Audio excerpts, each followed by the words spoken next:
সেই মারাত্মক যুদ্ধ ফেরত আসছে তোমার ক্যাম্পাসে। নতুন যোদ্ধাদের সাথে আরো লড়াই এবং আরো উত্তেজনার সাথে বিশাল পুরস্কার মূল্য 30,000 USD। প্যাক করো তোমার গেমিং ব্যাগ, প্রস্তুত করো তোমার বন্ধুদের।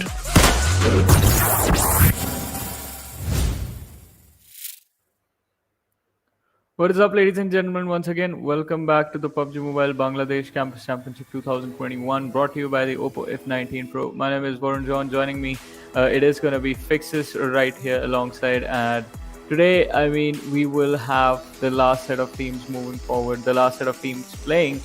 Group D will be performing in the matches, the 5 games that they have remaining. Yeah, of course. I mean, today we are gonna get to see those 8 teams from Group D that are gonna be going through. Yesterday, we did witness TRZ causing that kind of destruction in their lobby. 7 chicken dinners out of 10 games played. I mean, that's a record in itself. So records are definitely not gonna be broken here. But let's see if we can have a few interesting matches over here. Well, definitely we will have interesting matches, and the matter that is going to be sorted out in front of us, it is going to be pretty intense, as well as again the rules of the quarterfinals right now, ladies and gentlemen, are 16 teams will be playing. Hopefully only the top 8 will be moving forward to the next stage, to the semi-finals. And I mean, there's also another interesting thing, that is we will have a very long break after the quarterfinals before the semi-finals actually start. So there is opportunity for these players to actually really study up on the matches and prepare for the next stage of the tournament. Yeah, of course. I mean, they have to do that. It's high time right now that these lads will have to pick up the pace. And yeah, I think you might say it's a long time. A month's gap can amount to nothing when it comes to preparation. You can never be fully prepared, right? The moment you think that you know it all, that's the moment you've gone wrong. Especially in battle royales like this, when a lot of unexpected things really happen. But one thing for sure, now the lobby is gonna get further filtered down, and we're gonna have limited number of teams, so you can do individualistic research on each and every team as to how they rotate, how do they take fights, who are the crucial players that you need to target upon, and a lot of other things that can be done within this time span that we have. But yes, you have to be smart with your approach. You just can't be like, okay, I'm gonna grind day in, day night. I'm gonna play 16 hours of PUBG Mobile throughout. That's not gonna help you. You need to be smart.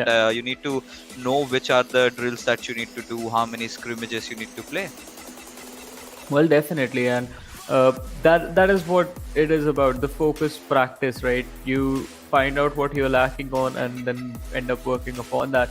But talking about other things, I mean, what is on the lines and why these players actually need to practice? There's $30,000 in prize money that is there for just the season 1 of the Campus Championship, ladies and gentlemen, by the way. So season 2, we have $30,000 as well, $60,000 for the entire year for 2021 as far as the Campus Championship is concerned. And this is the sort of prize money that we see the way it is distributed in the bigger tournaments. I mean, we recently had another major tournament just a couple of weeks ago, and there also the winning team got somewhere around the close prize money for themselves. So definitely a taste of what is to come, or what might come in the future for these players in their careers, if they keep grinding, if they keep moving forward. But again, the way to do that remains the same. You have to earn a set number of points in every single match.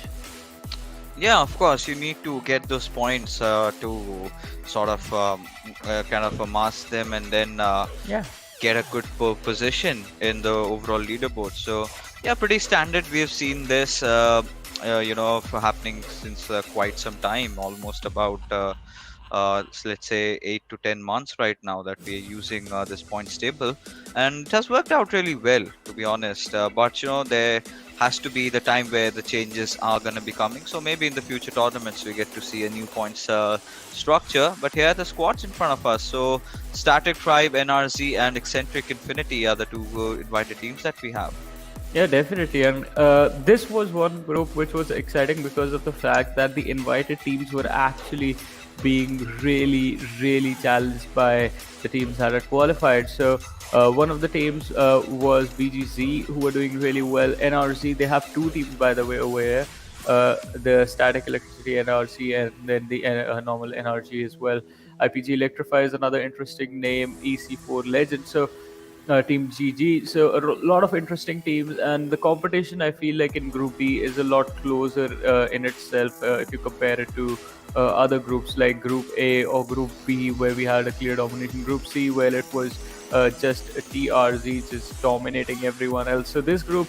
It is a really, really compact standing that we have in front of us, and I think we'll see that once we have the overall standings in front of us before we go into the games. Yeah, of course, we'll get a glimpse of that, and we've seen time and again, like you mentioned, that invited teams are doing well, but along with that, the qualified teams are doing even better. Team Mercenaries and VS Esports, just look at them. Yeah. 95 points is what Mercenaries have gotten, and they can actually go for even more points. But what we are going to be eyeing out is whether or not IPG Electrify can qualify or not. So few good names, few big names in the bottom half, and it's not a huge points difference that they have to go over. It's still a minute one, but at the same time you need to be playing your best game of PUBG Mobile today, because your qualification to the next round depends on how you are performing today in all these 5 matches that we have. Yeah, and again, I mean, the storyline sort of remains the same, right? As you did say, the teams are quite close to each other. The difference is not that much. All of them have 5 games remaining. In those remaining 5 matches, they have to either perform really, really well in 3 to 4 games so that they can solidify their standings, or have a decent performance so that at least the opportunity is not gone completely from their hands. And talking about the 5 matches, we do have the schedule in front of us. First map, Erangel. Second, Miramar. Third, Erangel. Fourth, Sanhok. And the last, Erangel. Again, the same map rotation that we have always had in the quarterfinals, ladies and gentlemen. 3 Erangels, 1 Miramar, 1 Sanhok. And it is always those off maps that actually do end up being the momentum setter for the teams that were not performing really well initially. So let's see how those teams actually cope up with the Erangel matches and the off maps as well. We've got to see. I mean, anything can possibly happen. And the last week when we came, we did see these players. Of course, like you mentioned, and we did witness Team Mercenaries were the ones dominating. But today can be a completely different affair. And we have also seen that happen, wherein you've got teams performing very well in the first day, and during the second day they kind of fizzle out, and other teams sort of take the rise, take the plunge, and they kind of miss out on qualifying to the next stage. So let's see if the teams in the bottom half are hungry enough to try and topple them over, because we have seen some teams like they were in the bottom half, they tried, and they worked really hard, they managed to get some really good games, and eventually towards the end they qualified. But here we are, ladies and gentlemen, with the game about to start, the flight path trajectory. Well, this does indicate that we're gonna have a northern circle, maybe. But what do you think? Where the circle is gonna go, Johnny? uh, I mean, if it goes towards the northern side, the match will look really interesting. But I have no idea based on the trajectory where the circle is gonna go. Let's see. I mean, even if it's in the south, sticking to the military island, even that would make the match super fun, because based on this trajectory, teams heading towards the northern side will definitely have a challenge. But the incentive for them to drop north is definitely there, since that locations like Yasnaya, Rozhok, Georgopol will be far away from the trajectory of the plane. Majority of the teams won't be heading there instantly, and if you can manage to get there fast enough, you basically secure the first 5 minutes of the game to yourself, and in doing so, your looting phase in the match will be really, really good. So let's see how that is going to work out, but it's all going to depend again where the circle is going to go, because if you head up north and the circle is down south, then even though the early game is pretty much good for you, then you have to worry about the mid game phases as to how you're going to rotate inside the circle, and it's towards the northeast. Well. I mean, right now, like we had anticipated, the circle did go as it was supposed to, as has been the trend since like forever. So now it's things are gonna get more interesting from around here, because now so many teams have to drop at the desired drop locations. For that they would need vehicles, and while going for vehicles we're going to see some early clashes. So yeah, I think we might have, look at the splash of colors that are shifting towards the northern side. Well, I mean, there are a lot of colors there. I mean, there are a lot of teams, so there is going to be a lot of colors. But again, I mean, let's talk about the team that we did talk about the last time this group was playing. That is going to be Team Z.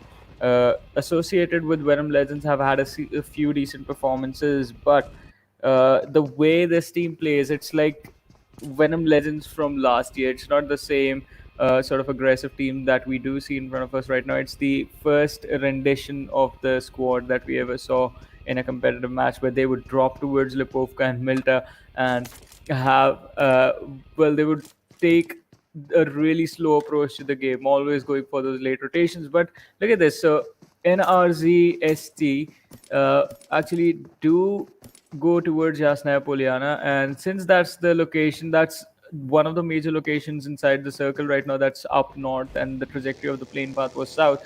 There is absolutely no one surrounding them. They will have a really, really fun time just all alone in the city doing absolutely nothing for, I believe, the next 10 minutes. Yep, I think it's going to be kind of, it's silent from the early start. We've got Team Z over there on towards the Milta Power area, and they've got a squad right beside them, but they seem like they would not want to engage as of now. Now, these are the kind of circles that we've seen a lot in the past, but at the same time, they're really unpredictable. The moment you realize that you're gonna have a maybe a shelter circle, that's the moment it kind of tends to go towards maybe Rozok, or even we've seen circles go towards the northeastern side of Yasnaya. So a lot of things happen, and it's so difficult sometimes to really predict as to where the zone is gonna go and take the shift. So let's see as to what really happens over here. But Monster, Akash, we've got Assassin and Augie, all four of these players heading into their compounds, getting their loot done. Yeah, hopefully CReX can actually turn things around. The last time they sort of struggled on this map in particular, and especially when we have talked about this, there are a lot of teams that, I mean, if they fail to perform in the first game of the day, then the rest of the day as well will won't be going their way. So uh, really, really reliant on setting up a good momentum for themselves. Monster just picking up the gas can, switching to the barrel instead of the AKM, just deciding what he wants exactly and what he wants to pick up. Perks of having control of good drop locations is the fact, as we said, early game, you secure the early game for yourself, no one to contest you, you don't have to hurry or rush with your looting phase. You can take your time, decide exactly what you want, decide exactly how you want your loadout to be, and then move forward with that. But on the other side, Team GG, now I have pretty good expectations from this team for today's games. Yeah, even me too. The way these lads have been playing, I think they can pull off something really big, and do have the capability to do that.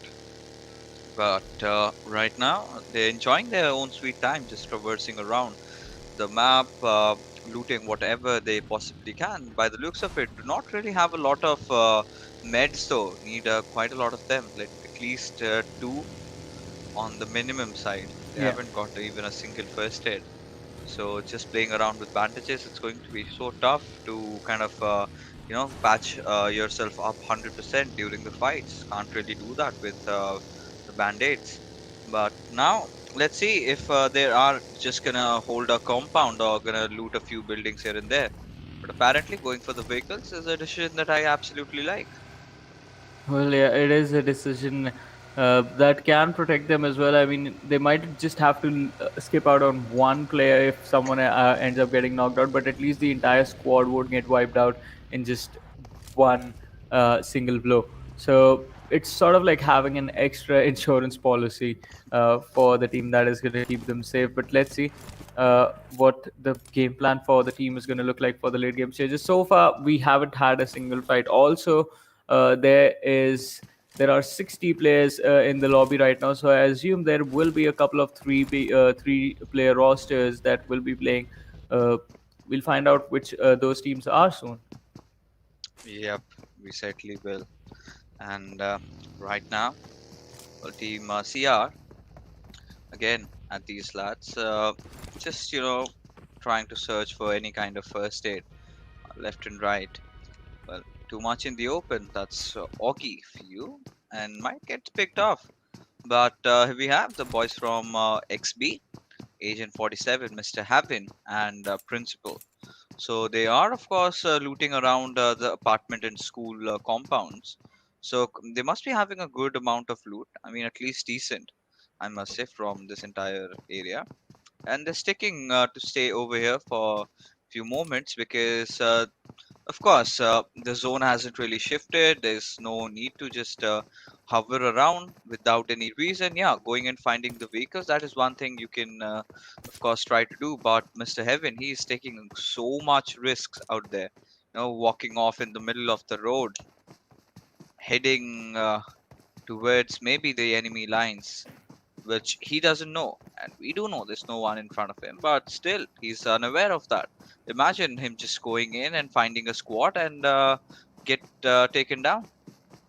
Well, definitely, and I mean, it should be quite an interesting situation for XB Emperors, as you mentioned. Uh, this is a team that, I mean, again, the last time they were here, a really decent performance, but not good enough to keep them in a really wonderful position in the standings, where we can be like, all right, the guaranteed move to the semifinals is there for this team. All right, let's look at this. IPG Electrify, and Electrify is the lad who was on our screens. Jarif from Team GG just spotting him out, but deciding not to take any shots on the lad right there.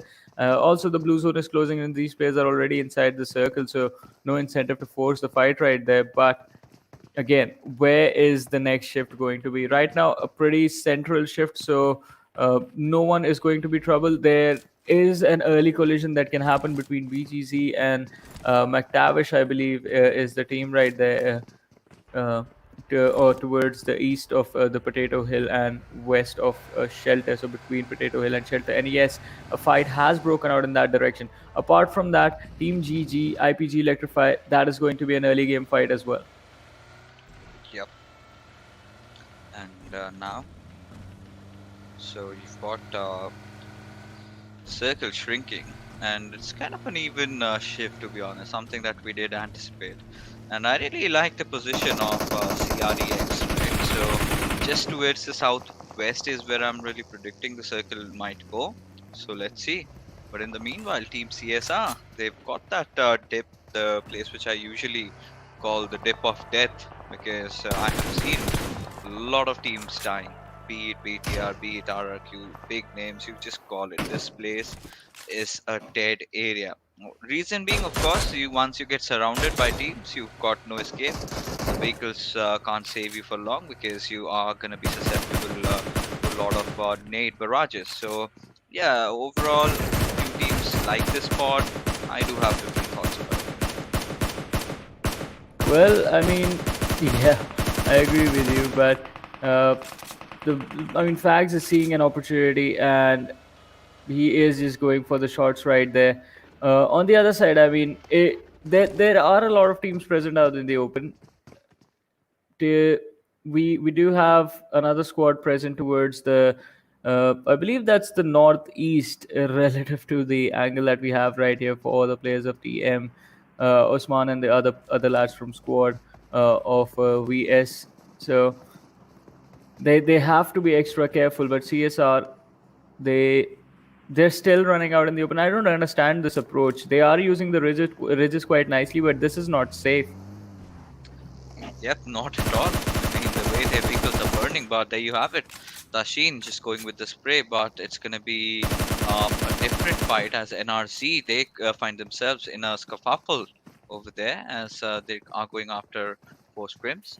But CSR, well, playing from the dip, spotted a few squads here and there, but it's such a bad place to engage. I mean, it's so open, no covers at all, nothing to really protect you. That Dacia is just gonna get blown down to the smithereens. So gotta see. But Siam, can he get a knock onto where's the players of Z? Yes, he does. IA goes down, and he's gonna get finished off as the remainder players of TZ are also in trouble. Well, definitely, and it is definitely not going to be an easy escape for the lads uh, of Team Z right there. As we did see early game starting off from the side of Milta, they would have had to come up north, but NRZ Esports fighting against four criminals on the other side, and I believe Team Z, the assault is still on as one of the nades is going to take out a lad Augie from CREX dropping down auto aim. Bad Cell is going to be finished off. All right, Team Z, they are getting finished. I believe just the last player is left standing from the lineup, and whoa, that was a really good stun. Yep, that indeed was. At least And we saw it in use. finally, someone actually went for it. But we have Jawad just spotting down Tutul. Will take him down in the process. Body just wiped up because three players of CR71 just surrounded him, and he was a helpless lass. And right now, you've got Sazid in the far off fray from Team NRC, of course, his teammate. And he's not gonna do anything right now. He's gonna wait for the right opportunistic moment. Because at the Potato Hills, it's going to be a little bit tricky. We've got 47 though. What is he up to? Well, we will find out what 47 is going to be up to. I believe the players from NRC Esports are looking to get revenge on their fallen comrade, and they will try and finish off the players of CR71 right there. All right. On the other side, the CREX, they are not stopping. So after taking on the players of Team Z, it is Team GG that they are fighting. Assassin taking down Axio. Axio actually getting finished off. I believe Augie was the first man to go down. So that is a team that is already off to the races with a really aggressive stance, and let's see how long they actually manage to survive inside of this game. But NRZ Esports, all right, so it looked like they would actually go and bench Total, but they started to back off, and now 47, he's gonna have to turn around and re-engage in the fight because Peptide was the one who shot him in the back. So there is an opportunity to get a safer exit from this entire situation, like how to disengage, but they have to really think about, all right, NRC, they get their vehicles and they run away. Well, playing from the edges, but here we have Assassin going after Trons from GG. Will want to get the knock secured, but the revival is being pressed on him, and it's going to be Schoolback. So quite a lot of interesting names we've been talking about. You see, me and Trooper, that the Bangladeshi players are quite creative, at least with their names. So that's a good thing. We do love good names. And right now, well, the way things are, we've got teams surrounding them, but not a lot of them are actually deciding to push. Everyone sort of understanding the fact that they might get third partied if they kind of tend to do that.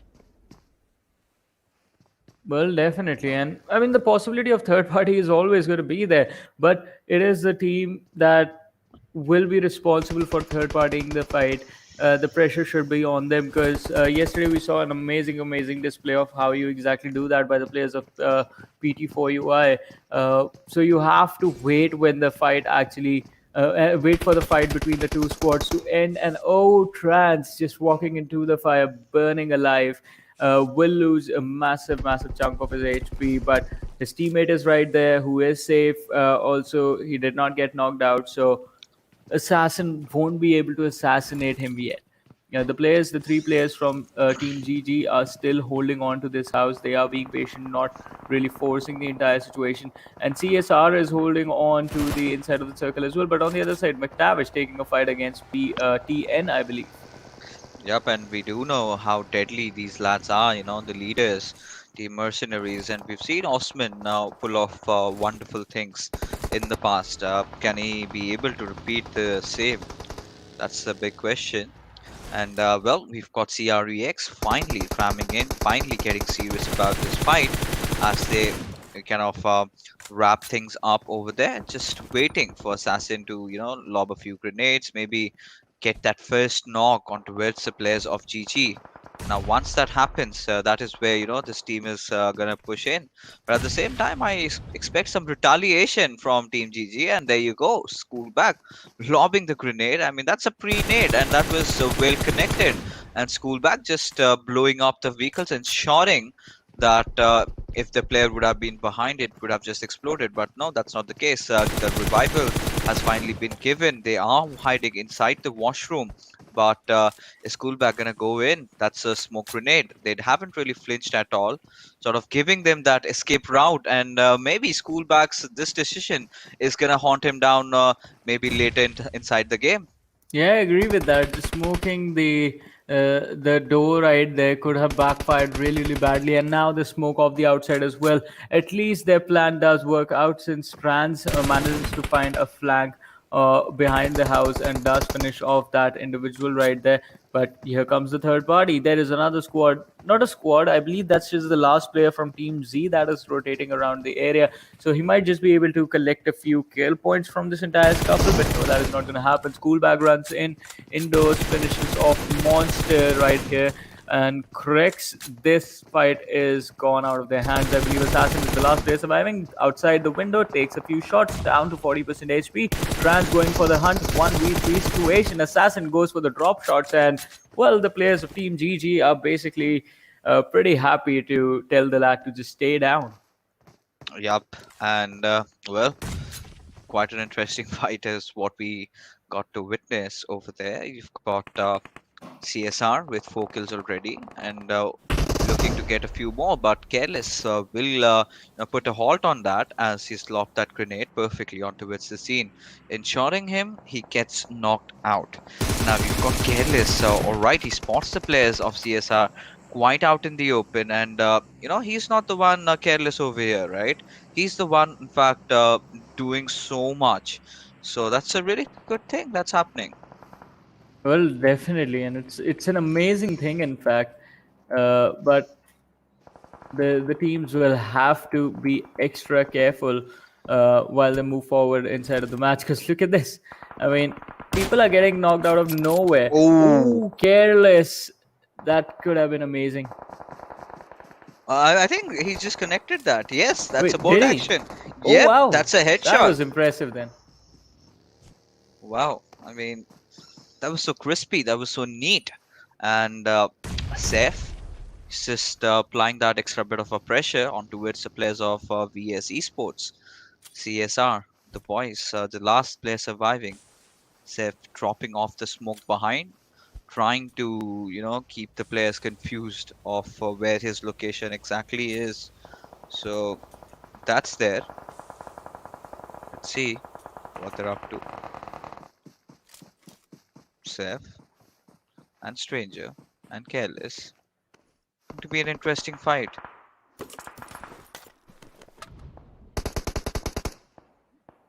Yeah, I mean, it will definitely be a really interesting fight right here. Safe has a lot of utility, and the situation in which the players of VS are, I mean, they can be dropped with just one good grenade if they are grouped quite close together. But they're too focused on this other team right next to them. Also, an RZ present on the top of the ridge. This southeastern edge of the circle, it's really cluttered up right now. It won't be an easy exit. XB Emperors are present in this location as well. They were taking a lot of pressure from the squad of VS.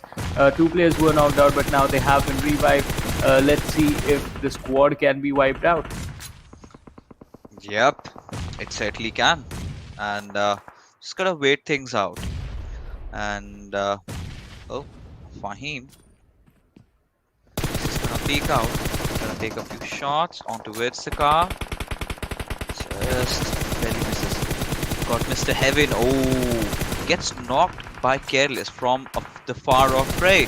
And it's again the bolt action speaking, but Fahim will get the last play of CR71 as they bite the dust. Does spot out Careless now. Will switch to his DP instantly this time. Does not fail in not getting the knock. Gets it.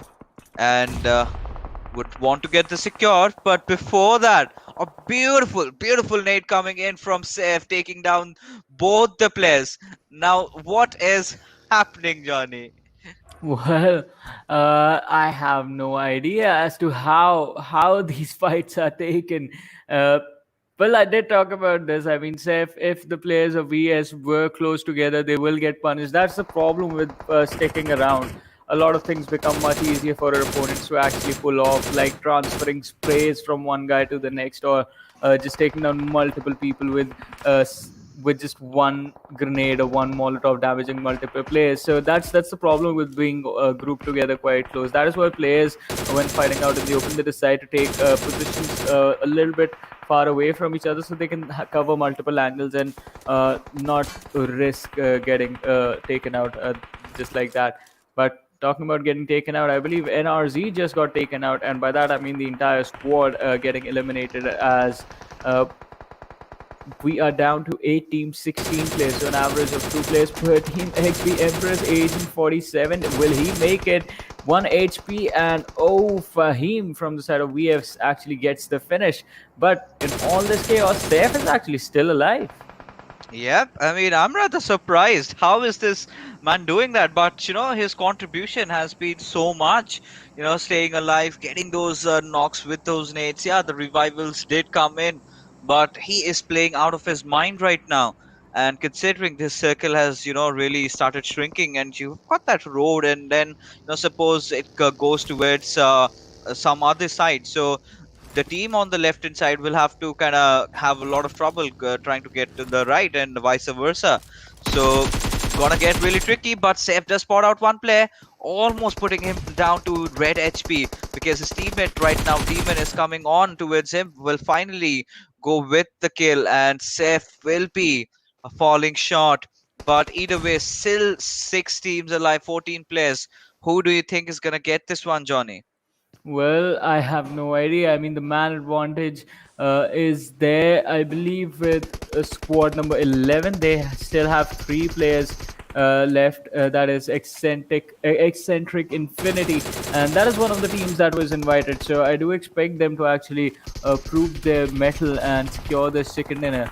But in order to do that, they first have to take on the squad of VS, which is definitely not going to be an easy challenge. Look at that, 12 kills to the team. They are not looking to stop, and especially not looking to get taken out just like that. So a really good momentum, I believe. VS, the opportunity is theirs. If they can finish off Exentric Infinity, then they might just go ahead and secure the chicken dinner for themselves. I know it's a 3-man lineup, but they have the momentum. What can I say?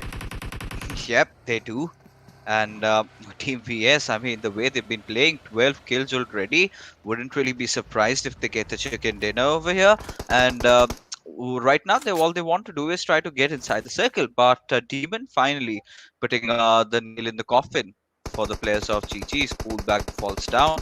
But Exentric Infinity, they're still alive. They're doing good. Shoykot, Riedel, and Thunder, what are they up to? Can they get the chicken in this one? Well, let's see. We will find out, I guess. As now the next target in front of the players of VS was the squad of Mactavish hiding inside the shack right there. Alright, Thunder actually, as you mentioned, does spot them out and goes for the shots, but I believe it was just him not having complete vision of his opponents, resulting him to miss out on the opportunity. Down to 4 teams, 9 players. Exentric Infinity still managing to keep themselves in the fight and also inside the circle. Well, things have sort of intensified with the circle again, shifting evenly. This is one of those circles that looks very simple, but is so difficult to approach, as Thunder just spraying down, would be wanting to take down Drago, and well, does eliminate him. And Shoykot peeking out. And Fahim, well, finally gets taken down. It's all upon Demon to help and propel the players and his team to even a better position. Ooh, VS just getting taken out. Quite upsetting, right? I thought that lad was going to be able to survive at least to the top 2, but I mean, now it's down between NRZ Esports and Exentric Infinity. So this match will definitely give a boost to Exentric Infinity, but I feel like no matter what points these teams finish on, the first position in terms of total points will actually go to that team, VSeSports. But what just happened? NRZ, the fight has just come down from a 3v1 to a 1v1 situation, but I thought the opportunity was theirs. The lad was going to be able to clutch out the victory, but that does not happen. Exentric Infinity, they knew it was their chicken dinner. Small blunder was made, but they recovered. The chicken dinner is still theirs. The 15 points for placement, and I believe they have 4 kills in total. Yep, that they do, and well, they were kind of steady is all I can say. They were sort of smart, and so yeah, I think right now after this victory, it's gonna further help their cause. And well, you know, what do we say? I really liked how Team VS really played in this one, to be honest, because the boys were looking really sharp up until the final moment, and can't really blame anyone over here. It's the circuit doing the job. I mean, it was way out in the open. You just it came down to luck. I mean, if you're there, if you're at a good spot, you win. If you're not, then you're done. So either ways, all the teams making it to the top 4, I think, played really best to their potential.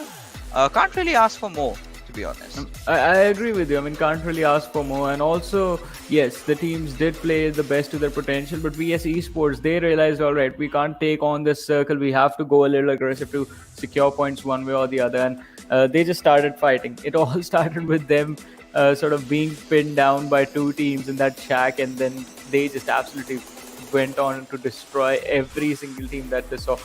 They had to fight their way out of that position, and they did it really, really nicely. But it would have really given them a boost in terms of their finish and their standings had they gotten the chicken dinner. But hey, top 3 finish with really high number of kills. I just want to see how many points they got in total. Yup, you know, that's also what something I'm interested in, and you know, I think overall standings is what we are both excited for, to be honest. But we have to do with the match rankings, and yes, VSeSports 13 kills is what they'd secured, so they are gonna get the first position overall. But Exentric Infinity just 4 kills, so 19 points. NRZ Esports also, these lads managed to rack up 11. So the top 3 teams doing fairly well. But the remainders, even Team Mactavish, this game, they survived for quite long. So that's a really good thing, Johnny. Yeah, Mactavish were able to survive, but it was just the aggression that was missing from the team. On the other side, look at this, the invited team just getting 4 points. Static Tribe, NRZ, definitely not having the game that they thought they would. IPGeLECTRIFY getting finished off early, 4 Crims getting finished off early. Team Z could have just gotten, like, there was one point of time in the game where they even I thought like this team is going to get eliminated with 0 points, but no, that one individual that survived from the lineup, just being able to secure that one extra kill, made sure that 0 wasn't the total points tally for this team in this match, which still isn't good. I mean, you did get 1 point, but what about the rest of the matches? You have to make sure now that all 4 games you are converting into at least top 5 finishes. This was quite an interesting fight that happened between Team GG and CREX. Yep, and you know, taking a look at them, you've got Vince going down, and you know, I really liked how careless he played, to be honest, Johnny. I think he was the one player that sort of you know, brought back the dreams of the viewers who love to see the bolt action in play, and he did that really well, and not just one but quite a couple of knocks he got. And you know, both these teams, NRC and VS, both these teams played phenomenally well in this one. But then again, they are the table toppers. They've been doing so good.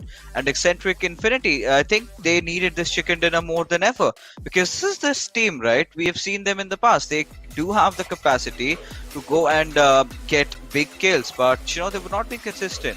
But after this chicken dinner, they are in the third spot. But VS Esports trying to catch up on the Mercenaries, who are yet to hit their century. Well, definitely. And again, I mean, by this time, by match number 6, match number 7 in the other groups, teams had already achieved that 100-point marker. But this group is still keeping things close. And even the qualification spot is going to be up for grabs. Let's see. We still have 4 more matches to go. The picture is still a little bit blurry in front of us. Mactavish, although that one game they missed out, I believe they might just be regretting it right now. But let's see. 4 matches to go. Maybe they can just get 4 chicken dinners back to back, turn the inner TRZ on, and move to the next stage of the tournament. Hopefully that is something that we get to witness. It will be incredible. But for now, before the next match, we'll take a very short break. So just stay tuned, keep watching. We'll be right back.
Welcome to Karakin. Today, let me guide you on an in-depth understanding of this 4-square-kilometer humble island. Before stepping into Karakin, you may have already heard about the intimidating Demolition Zone. In Demolition Zone, buildings will be destroyed into smithereens.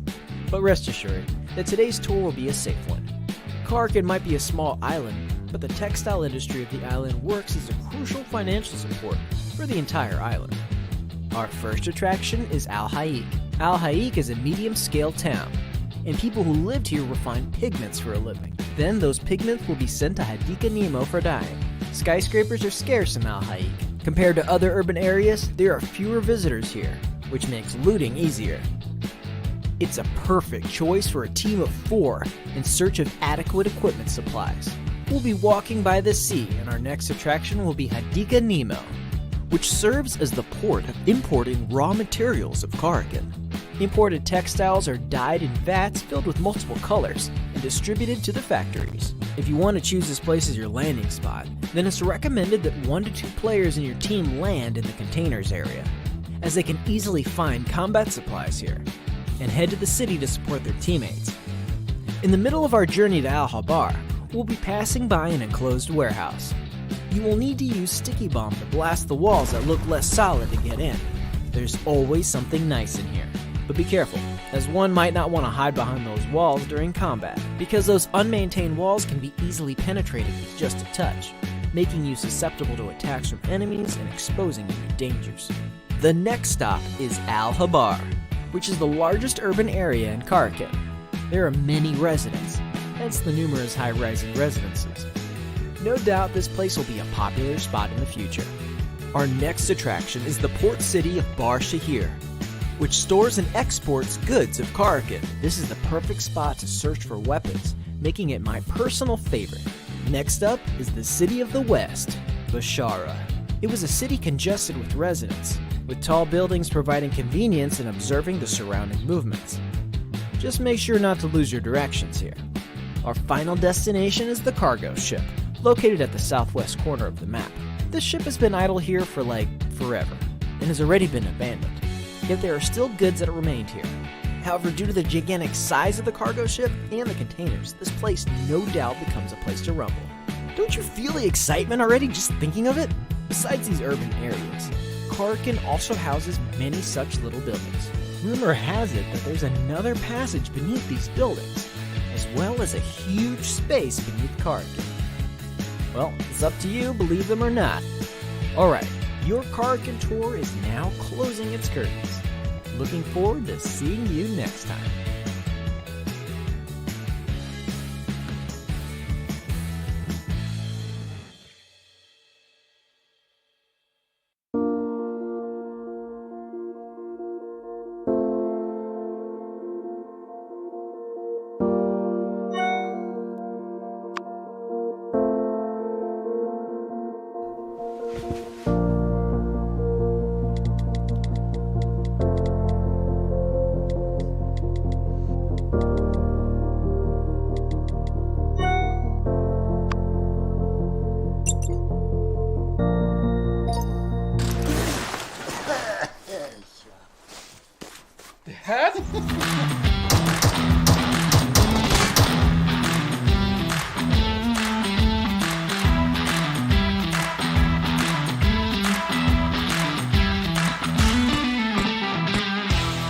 Yeah, we got it, we did it! I know you'll be there for me. I'll always be here.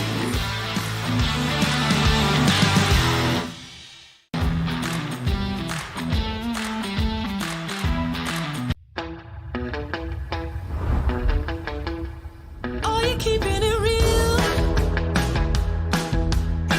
I'm calling shotgun, wanna see my baby run. Oh, what's the word on the sea?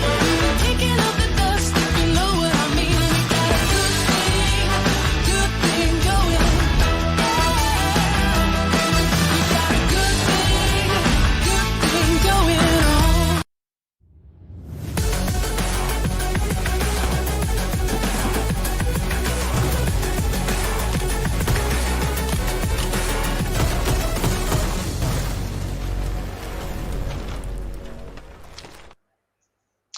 Hello and welcome back, ladies and gentlemen. You are watching the PUBG Mobile Campus Championship, the Bangladesh Edition 2021, sponsored to you by Oppo F19 Pro. And we did witness the first game going into the hands of the lads from Exentric Infinity, Johnny. But Yep. in the map of Miramar, it sort of changes, right? What do you think, or rather, who do you think might just get a chicken in this one? I mean, Excentric Infinity definitely did get a wonderful victory in the last game, but I believe VS Esports might have something to say about that. They were doing really well up until the circle took a really weird shift away from them. They were forced to bow down to the gods of the game and just take an exit on the third position. So I believe they will be really try harding in this match to secure that chicken dinner. Other than them, Team Z, they would look to retaliate and not have an early finish. So that is something that might happen. And we've been seeing this latest trend, right?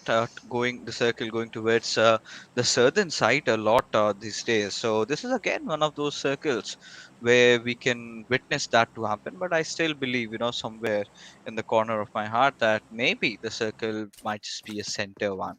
But still, anything is possible. But I'm really happy to see, one of those teams heading on towards the ruins area.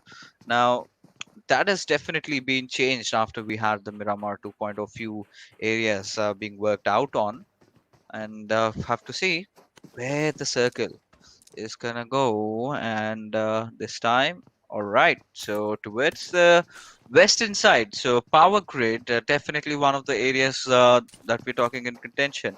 But then again, the eastern areas of El Pozo, where you have that mountain, right, where you have that huge hill, I think that might be a really suitable place for the players to just go and sit it out and wait for the other teams and play the zone.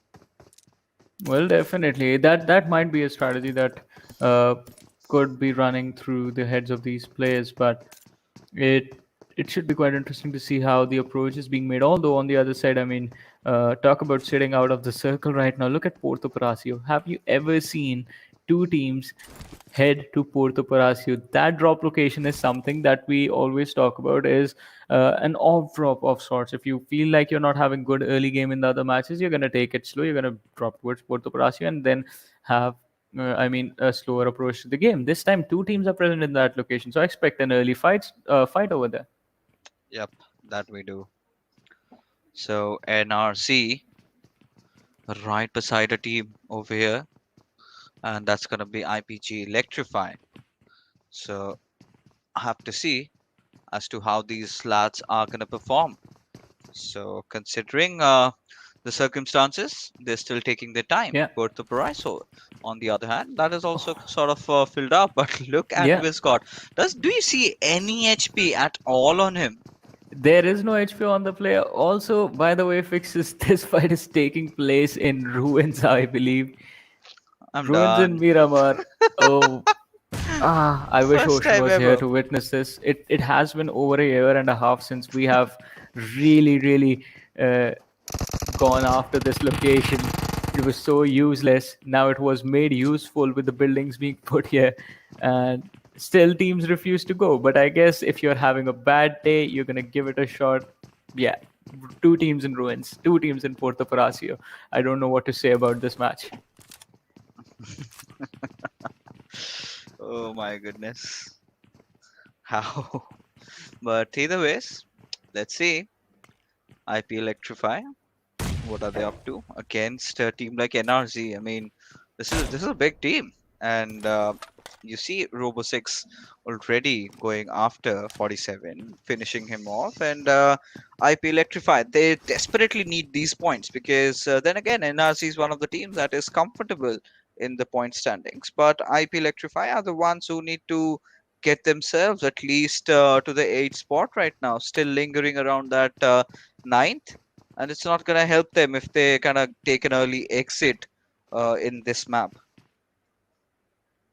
Well, I mean, it will definitely put a lot of pressure on the lad, as you mentioned, if they take an early exit. So, in order to avoid that, let's see what the game plan or plan of action will look right now for these lads.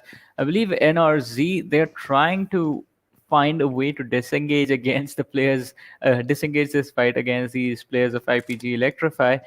On the other side, though, IPG Electrify, they're looking to push. They're looking for opportunities from where they can actually spot out individuals or positions from where they can actually make approaches, take control of the buildings, and then potentially just force the fight on these lads of NRZ. All right, so right now, the players of IP Electrify are kind of relocating themselves Yeah. to a different area. Got to see if they actually, traverse around or try to pull off something,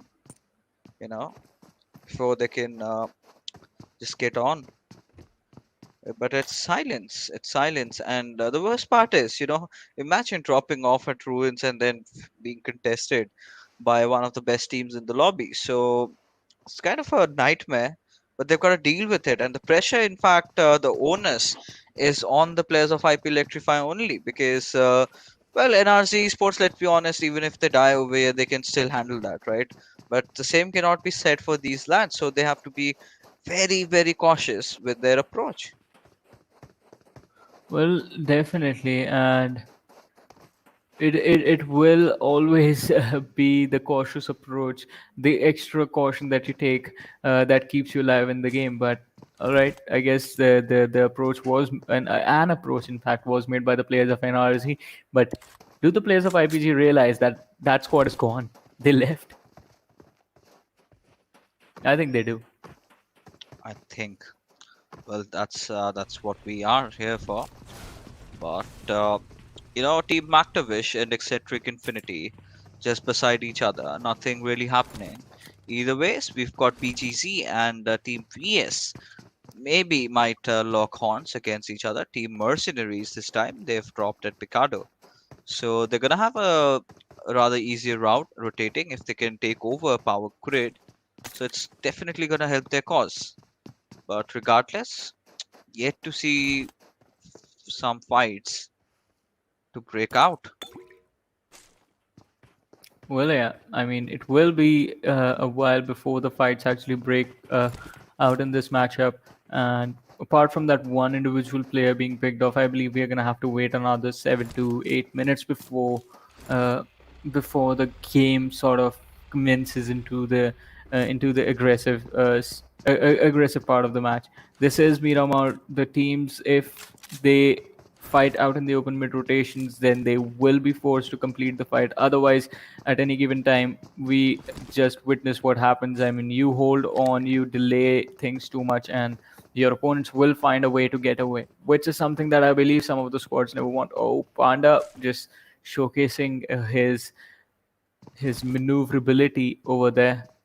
And Static Tribe really thought this team was definitely going for a really wonderful domination, but that hasn't happened yet. On the other side, Team Z versus Team GG. Now, this is also going to be a really interesting fight. Yep, this will be 100%. Gonna see if Team C survives that. And Auto Aim took a shot right on his head and will patch himself back. But right now, Team GG, they need to have their vehicles intact and try to just get the hell out of here, because otherwise the players of Team Z will try to surround them and blow up the vehicles and slowly take them down. Well, either they have to slowly take them down, or maybe they're just going to finish them in a blink. But whatever they do, as long as your opponent goes down, then you stay alive. It works out.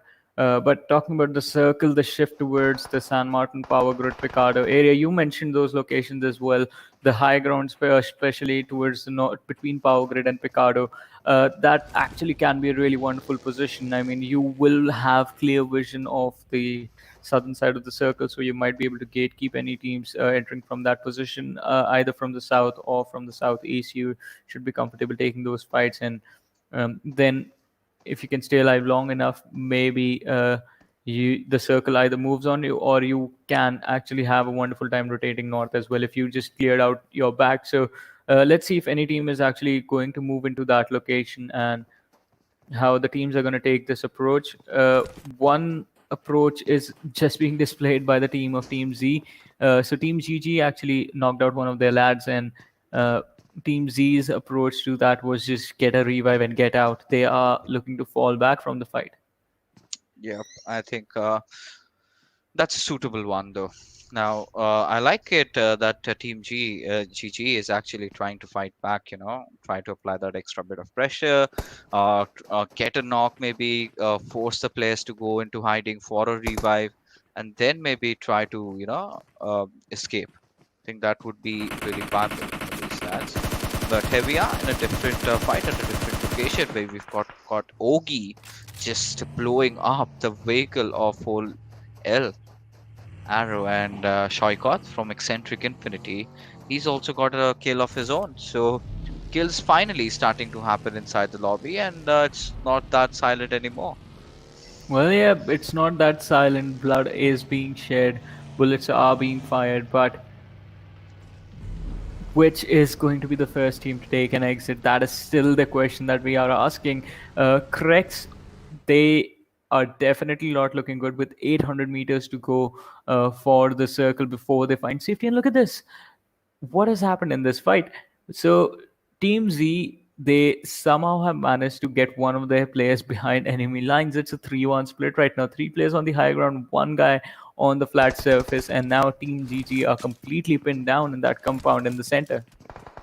Yep, and that's gonna not really help their cause anymore. But let's see what they can do from around here. Aksho spotting the players, not really taking any shots right now though. Auto aim, as patient as ever. The moment he peeks out, he's just riddled down with bullets. And he's got to find another angle though. You can't really speak from Yeah. the same angle, because you can see all the enemies have basically got their crosshairs on you. The moment you peek, that's the moment you're done. Well, definitely, I agree with you. The moment you peek, the moment you will be taken out. Absolutely no way to escape, no way to dodge the shot right there. I mean, unless you somehow can control the matrix that everyone is living in. But talk about guns and damage. MK14 coming in the second airdrop with the level 3 kit. Okay, so the MK14 coming out, and yeah, this is a perfect weapon that you would want to have, right? This is the weapon that I kind of like to say has been forged by the devil himself or the demon, whatever you may call them, and you know does have that power to just shred through squads. Well, yeah. I mean, shred, either you call it shred through squads, rip them apart, just destroy them in such a way that they can't even think about uh, they can't think about anything else other than what just happened, and the motivation of the team just gets broken for the next matches that are to come. Multiple ways to put that, but talk about putting stuff. 700 meters now. These teams find themselves outside the circle. So, up until 2 circles ago, they were in a wonderful position inside the circle, just delaying the fight against each other. No one wanted to engage. But now the fight must be forced.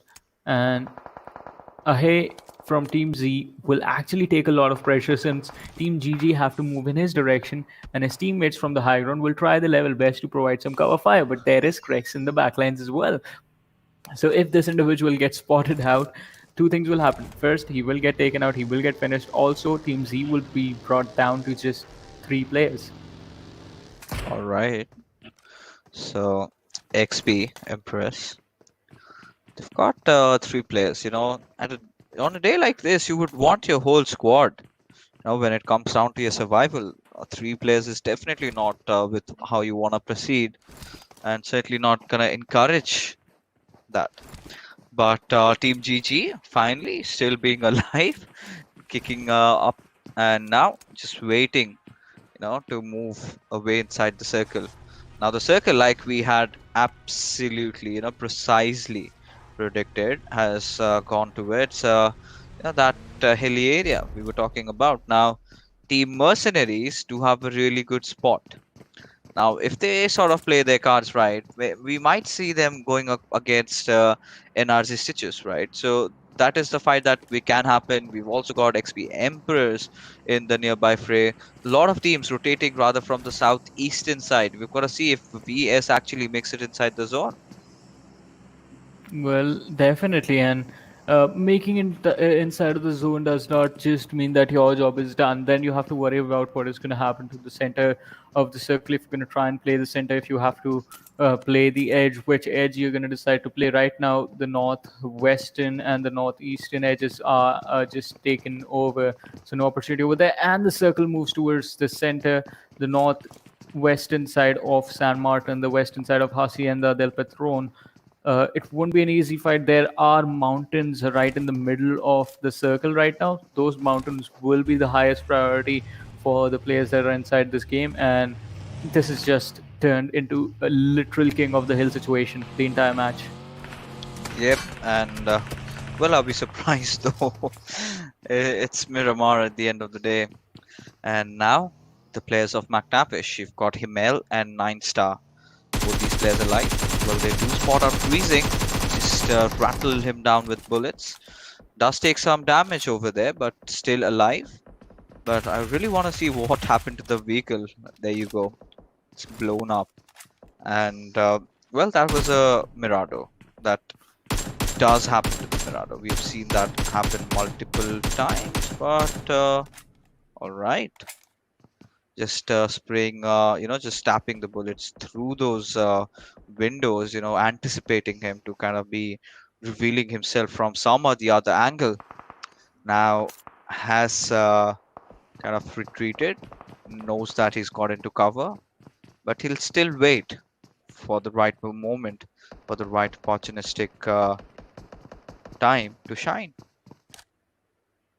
Well, I mean, yeah, it can be their time to shine, but a few seconds ago, we just not, I mean, about a minute ago, we just witnessed the first team being eliminated. I wonder when the second one is going to be, and in fact, which one is going to be the next team to be eliminated. Although, as you talked about, team looking for the opportunity to shine and present themselves as contenders, I believe that opportunity is just being taken away by the players of Exentric Infinity, as the players are being taken out one after the other. And oh, four Crims just get eliminated from this match.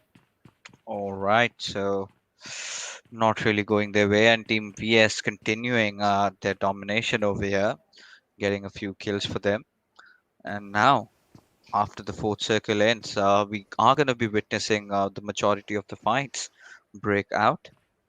Well, freezing, still just looking at the backlines, trying to anticipate any pass buyers and would want to take them down. But here we have CSR trying to engage over here with the players, I believe, of which team is that? Exentric Infinity. So Riedel has been taken down in the process, and the fight is gonna go on. But right now, what they are trying to intend to do is take down different players. So CSR going after CR71, the players being finished off as a majority of the fights have started to break out. Well, definitely, and I mean these fights breaking out inside of the game will be really, really chaotic. Because I mean the first priority is going to be to escape for everyone. CR71 doing just that right now, and there is another squad there. I believe it's Shoycott from the side of Excentric Infinity still present. The scene from CSR dropping down King, CR71. One more individual still alive from the match. So won't be easy for the team to stay alive for long as the circle again moved away from everyone. Wow. Wow. And this is the kind of a curveball that you would never want to have, right? And GG going after Viscott gets the knock, gets the confirmation, and the players of CSR. Well, let's see what they're up to. How are they gonna get inside the circle? Do they have enough vehicles? Because the players of Team VS, they are stepping up and getting quite a lot of frags done. Well, I mean, they are getting quite a lot of frags, but they need to keep doing that in order to make sure that the victory can be theirs. But look at CSR, they have 5 kills to themselves, 2 players in vehicles, and a Shrak on our screens right now just making a run for it. Desperate attempt to get inside the circle. CREX on the other side taking a fight against the Mercenaries, the leaders of the lobby right now pinned down in that shack. This grenade could actually end things if Usman steps out at the wrong time. But will it though? That's a big question as NRC stitches. Well, they are at the center of the circle. They're enjoying themselves. They're doing so good. And, well, net's being locked. Assassin trying to just head in, trying to get the confirmation. And, well, nothing yet happening. And, well, Assassin just hovering around, as the players of Team Mercenaries have successfully managed to revive their players. So they are making sure they survive till the very end with still 8 teams alive and 19 players. Let's see what is going to happen as the players of CREX with a beautiful nade. Does that connect? No. Well, the nade does not connect, but Akash is going to be dropped down by the bullets from Usman. The back and forth trade between the two teams haven't stopped, but Mercenaries could be in some trouble. They have one more squad in the back lines, then there are players present in the distance as well. It's all open land, so it won't be an easy position for them to take control of, or in fact hold to their advantage. But a lot of teams have taken an exit. We're down to 6 teams, 15 players, and I believe Fags just got taken out. Yep. And Monster. Beautiful nade tossed. Is it gonna connect? No is gonna be the answer, as CREX still kind of being reluctant before trying to go on with the push, but Monster taking some heavy damage, almost reduced to 40% HP with that one grenade, but this one just way too much overcooked and could not do much with that. But Team Mercenaries, they definitely aren't in a comfortable spot. They have to get inside the zone, and considering so many teams are watching at them, it's going to be such a difficult task. Well, it will definitely be a big challenge, and a bigger challenge for Mercenaries. And also, I believe that is Team GG that is on the low ground right now. I believe they will have the most trouble climbing up the mountain and then taking the fights on the other side. Won't be an easy approach for them, but Monster is going to be a 2v1 situation. He takes down one player, but the rest of the lads from the side of Team Mercenaries are present to take the fights and trade out the teammate. Usman with a nade. Oh, it was a Molotov actually. Hits the rock, lands on the other side. So the players from CREX are going to be safe, but Usman is still moving forward. This grenade can actually end things for CREX right here. The utility being used to perfection from the team. Yep, 100%. And right now, CREX with two of their players down. Now the moment has come where the players of Mercenaries are going on with the push. Can they get a few knocks here and there? Assassin trying to just spray it down. No, he falls off as the remainder players of the Mercenaries just charge in. And like assassins, they just wipe out the entirety of CREX over here. Well, CREX getting finished off, resulting in the game being brought down to just 4 teams, 8 players. And hey, I said VS Esports will try and secure this chicken dinner in this matchup, but they do find themselves in the top 3 now. All right. So from top 4, the top 3, but it's just one player from the team. So chicken dinner definitely not coming their way. It all just comes down to the fight between Team Mercenaries and NRZ Static Tribe to see who will get the victory. Yep, gotta see as to what's gonna happen. And NRZ stitches. So let's see, 7 kills already for this team. Can they get a few more? Being the invited team over here, they are definitely stepping up to the occasion, but Team Mercenaries are like a huge thorn in their path. And how are they gonna deal with them? Well, that's the only team that has got enough players. The other one, I think VS, they just have that one player surviving. So he's still inside the zone though, but it's going to be so difficult. He's gotta play it really smart. Play it till the very end. You know, let these two teams fight it out, and whoever sort of remains alive should be the one being salvaged by the last player of VS. But all right, Mr. Futu almost being reduced to 10% HP by Panda. Does have that AUG, and this is where this weapon really becomes handy. Yeah, the long distance sprays that you might want to connect. Just chipping down on your opponent slowly and steadily. Also, I mean, Vutu, whoa, he gets taken down by Careless, and it is the M4 that outdoes the AUG, but Osman, instant trade. Careless took down one from the side of Team Mercenaries. Osman steps in, takes down Stranger from NRZ. It's down to a 2v2 situation, but Fags is quite close. The nade being tossed by Panda can actually dish out some damage. All right, some damage was done. In fact, 20 damage, I believe, to Fags from the side of Mercenaries. Usman needs to aim this a little to the right, or maybe just toss it a bit higher in order to dish out any significant damage. Fags managing to remain safe. Usman is the biggest threat right now that NRZ need to take care of. Yep, they need to be really careful about Panda at this moment. Let's see, what is he up to? Can he find a frag? Fags just was finding himself behind the buggy, right? And he was waiting, you know, for the smoke to kind of dissipate. But before that, Panda with a beautiful knock on towards Osman. Careless will be the one confirming it. But are they aware about the V's presence over here? Stranger just pushing in, being kind of oblivious. Does spot him through the bushes. Will make no mistakes in taking him down. Where we just have Fags surviving by his lonesome. I believe his position has also been compromised. Panda just praying through the smokes, just waiting for the right moment to strike. And there you go. There you go. NRZ Stitch is coming out with a beautiful chicken dinner.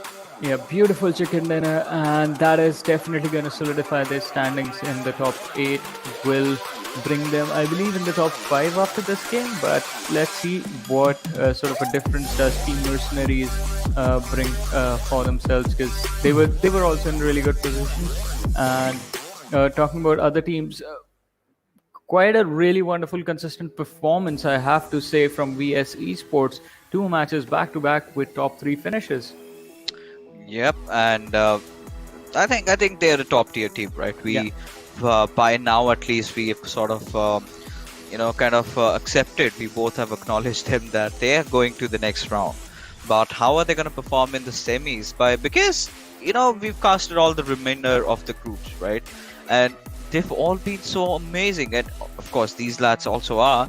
And I do not know how interesting the finals will be, because after this, like you mentioned, we're going for a long break, right? Yeah. In that month span, you've got enough time to even get better. Now that you know that, yes, you are the guys who have qualified, the teams that you're going to play against. So yes, so the competition level is going to even increase further. But again, coming back to the match, it was kind of a easily understood, easily broken down game, right? NRC just having the high ground over there, more man advantage, knew exactly where the players were, and all they had to do was catch the players of Mercenaries off guard. And it all started with Osman falling down, because he had to get inside the zone, and the poor lad did not have any choice. He did not have a lot of smokes to play around with.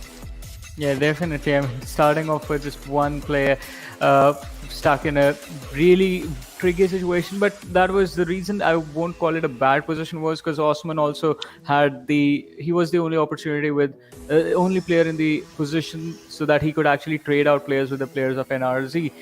Did not really work out, but still a wonderful performance. So 26 to Static Tribe, VS Esports, third place finish, but still managed to get 9 kills somehow, 19 points to the team. This team is really doing good today. Yep, they indeed are. And let's see. So taking a look at the other teams that could not perform, I mean, Mactavish, their woes sort of continue. They haven't been able to get anything out of this game. And I really felt for an instant that, yes, maybe they can pull off something miraculous. But no, that was not the case over here. But NRC, well, beautiful rotations coming in from them. Even you've got to give huge ups to the lads of Team Mercenaries, the way they played.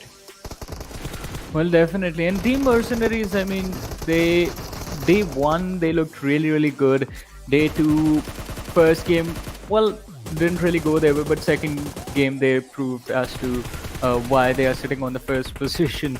And really, really wonderful timing on how the players of NRZ actually took this fight, how they approached the situation, being aggressive at the right time, pulling off at the right time as well. But here it is. VS Esports and NRZ actually are the 2 teams that crossed the 100-point marker. Team Mercenaries with 2 chicken dinners, VS Esports with no chicken dinners to their name. Static Tribe, NRZ, look at them, 2 chicken dinners to the team, but sitting on the 5th position with 69 points. Wow. Static Tribe and NRC, they've been doing so well. Yeah. I kind of confused them with NRC stitches, so apologies on our side. Static Tribe, we've got to see as to how or where they rather end up with. And BGZ had 50 points on the 8th spot. Team CREX does have 40, so a 10 points difference. Still doable though, if you have a good game. Even the same can be said for IPGeLECTRIFY. Now, if either of these teams get a chicken dinner in the next game, so maybe, Johnny, we might be looking at someone toppling the other over. Maybe. I mean, I see a possibility of that happening. But let's see what things are going to look like. 10-point difference, not that much. 12-point difference for the team sitting on the 10th position. I mean, there is an opportunity right there, and they have 3 matches to go as well. So before the next game, we're going to take a very short break. So just stay tuned, keep watching. We'll be right back. Are you keeping it real? I'm calling shotgun, wanna see my baby run. Oh, what's the word on the sea? Kicking up the dust, if you know what I mean. We got a good thing going. We got a good thing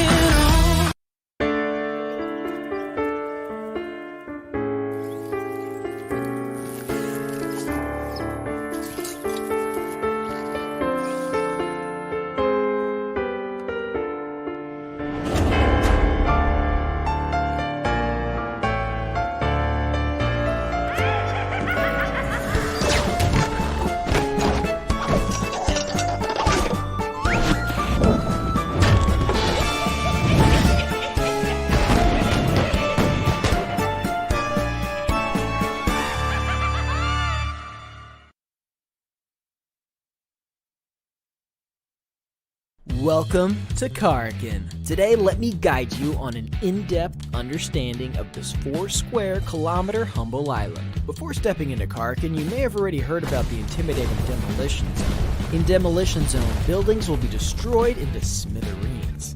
But rest assured that today's tour will be a safe one. Karkin might be a small island, but the textile industry of the island works as a crucial financial support for the entire island.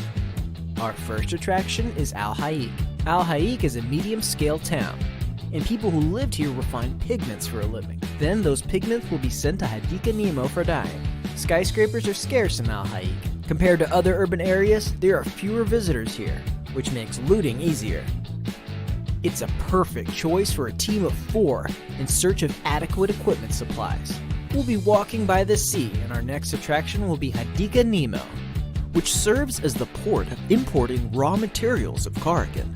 Imported textiles are dyed in vats filled with multiple colors and distributed to the factories. If you want to choose this place as your landing spot, then it's recommended that 1 to 2 players in your team land in the containers area, as they can easily find combat supplies here, and head to the city to support their teammates. In the middle of our journey to Al Habar, we'll be passing by an enclosed warehouse. You will need to use sticky bomb to blast the walls that look less solid to get in. There's always something nice in here. But be careful, as one might not want to hide behind those walls during combat, because those unmaintained walls can be easily penetrated with just a touch, making you susceptible to attacks from enemies and exposing you to dangers. The next stop is Al Habar, which is the largest urban area in Karkin. There are many residents, hence the numerous high-rising residences. No doubt this place will be a popular spot in the future. Our next attraction is the port city of Bar Shahir, which stores and exports goods of Karkin. This is the perfect spot to search for weapons, making it my personal favorite. Next up is the city of the West, Bashara. It was a city congested with residents, with tall buildings providing convenience in observing the surrounding movements. Just make sure not to lose your directions here. Our final destination is the cargo ship, located at the southwest corner of the map. This ship has been idle here for forever, and has already been abandoned. Yet there are still goods that remained here. However, due to the gigantic size of the cargo ship and the containers, this place no doubt becomes a place to rumble. Don't you feel the excitement already just thinking of it? Besides these urban areas, Karkin also houses many such little buildings. Rumor has it that there's another passage beneath these buildings, as well as a huge space beneath Karkin. Well, it's up to you, believe them or not. Alright, your Karkin tour is now closing its curtains. Looking forward to seeing you next time.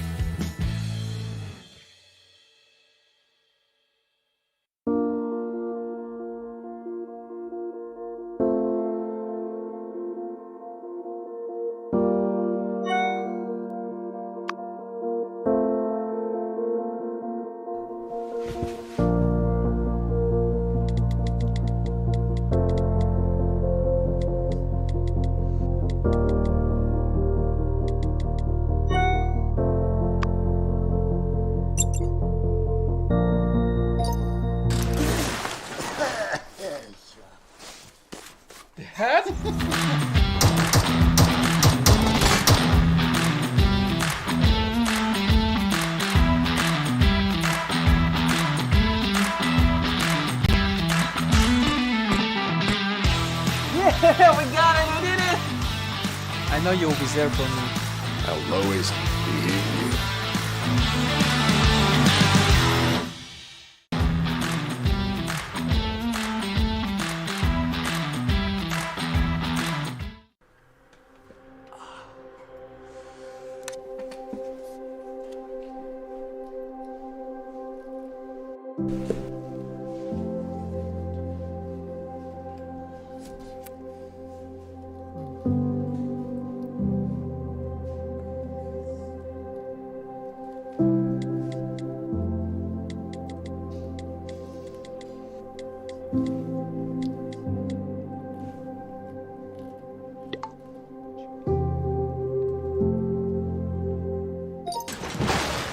Whoa! How you?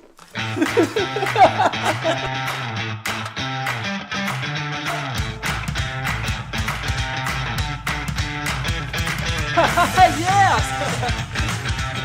Thank you, bro.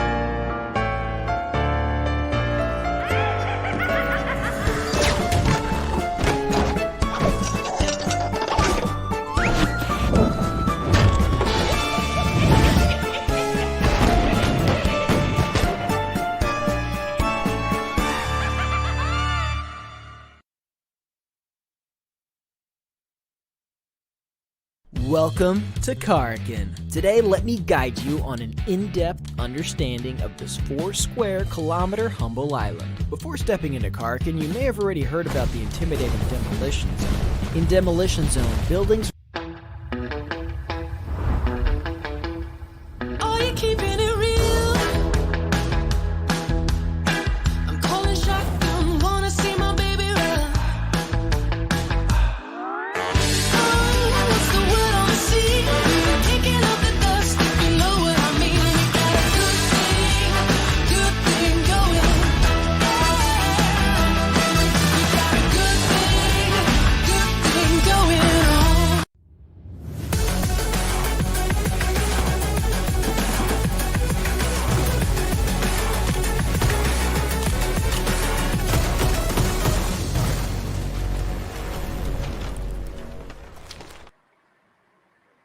Welcome back, ladies and gentlemen. You are watching the PUBG Mobile Campus Championship, the Bangladesh Region 2021. And well, here I am, Fixes, of course, joined by Trooper this time on my right hand side. So, yeah, Trooper, coming in, Erangel, what do you think? What are you expecting from all these teams? Just 3 matches to go for Group D now.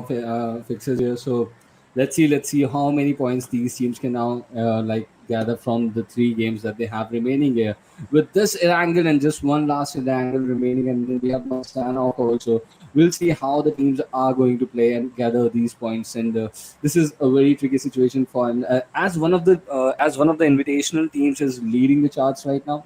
I think it is an opportunity for the other teams to grab those 7 other slots that are available from this group.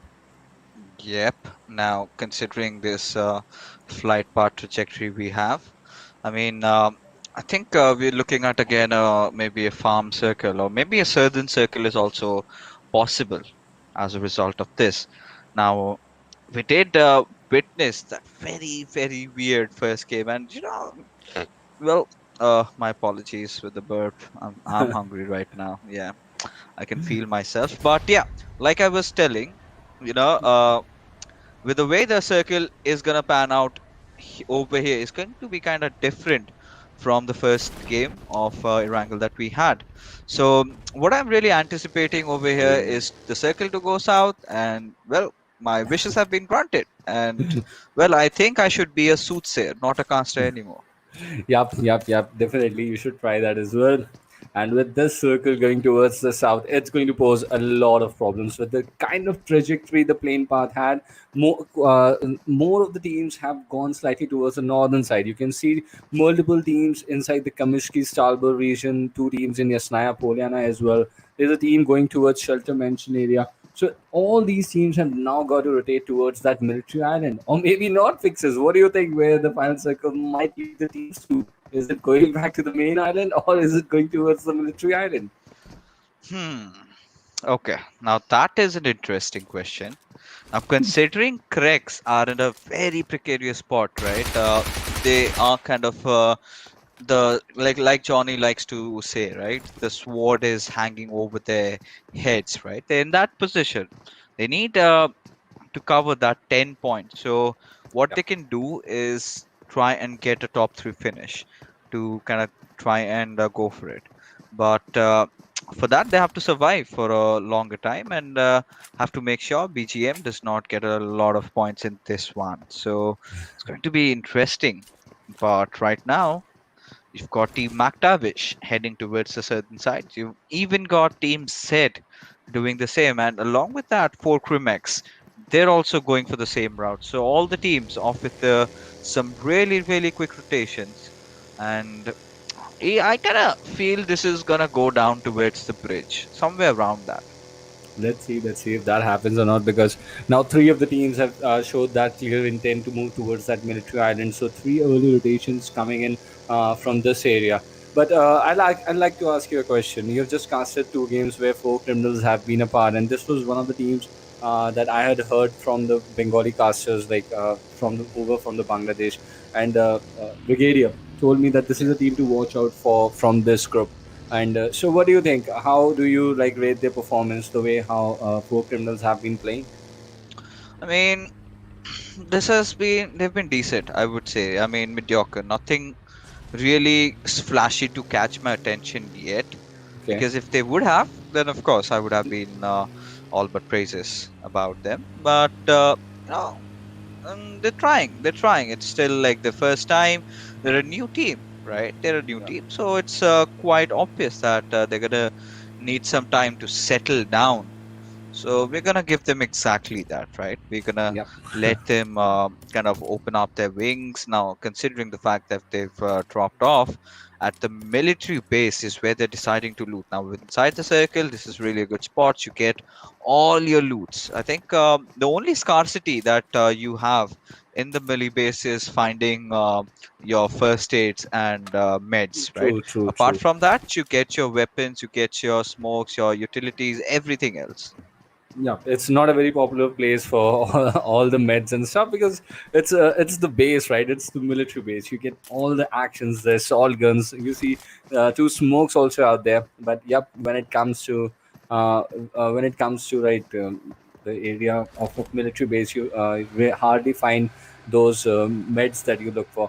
We'll also talk about other teams. Three players playing in from the team of Mactavish out here. I remember they were quite good in the group stages in the round of 128 when they were playing. So we'll see how they are going to do. Are they going to go ahead or not? That is also going to be a question. But for now, they are on the island of military base. They're looting up these compounds right now. And this is also a good team, Team GG. I've seen them perform as well in the round of 128. We'll keep a close eye how they are also going to perform here in this round of 64 because now just three games remain for these teams. Hmm. So right now, let's see as to what is gonna happen. And Team GG, well, school back in the first game of Erangel did put up quite some effort, but that was just about it, right? The remainder of the players, they also need to step up big time, and this is one of the squads that has been capitalizing on the fact that they kind of tend to hold on to their compounds. The moment things kind of goes against them is the moment they start crumbling, right?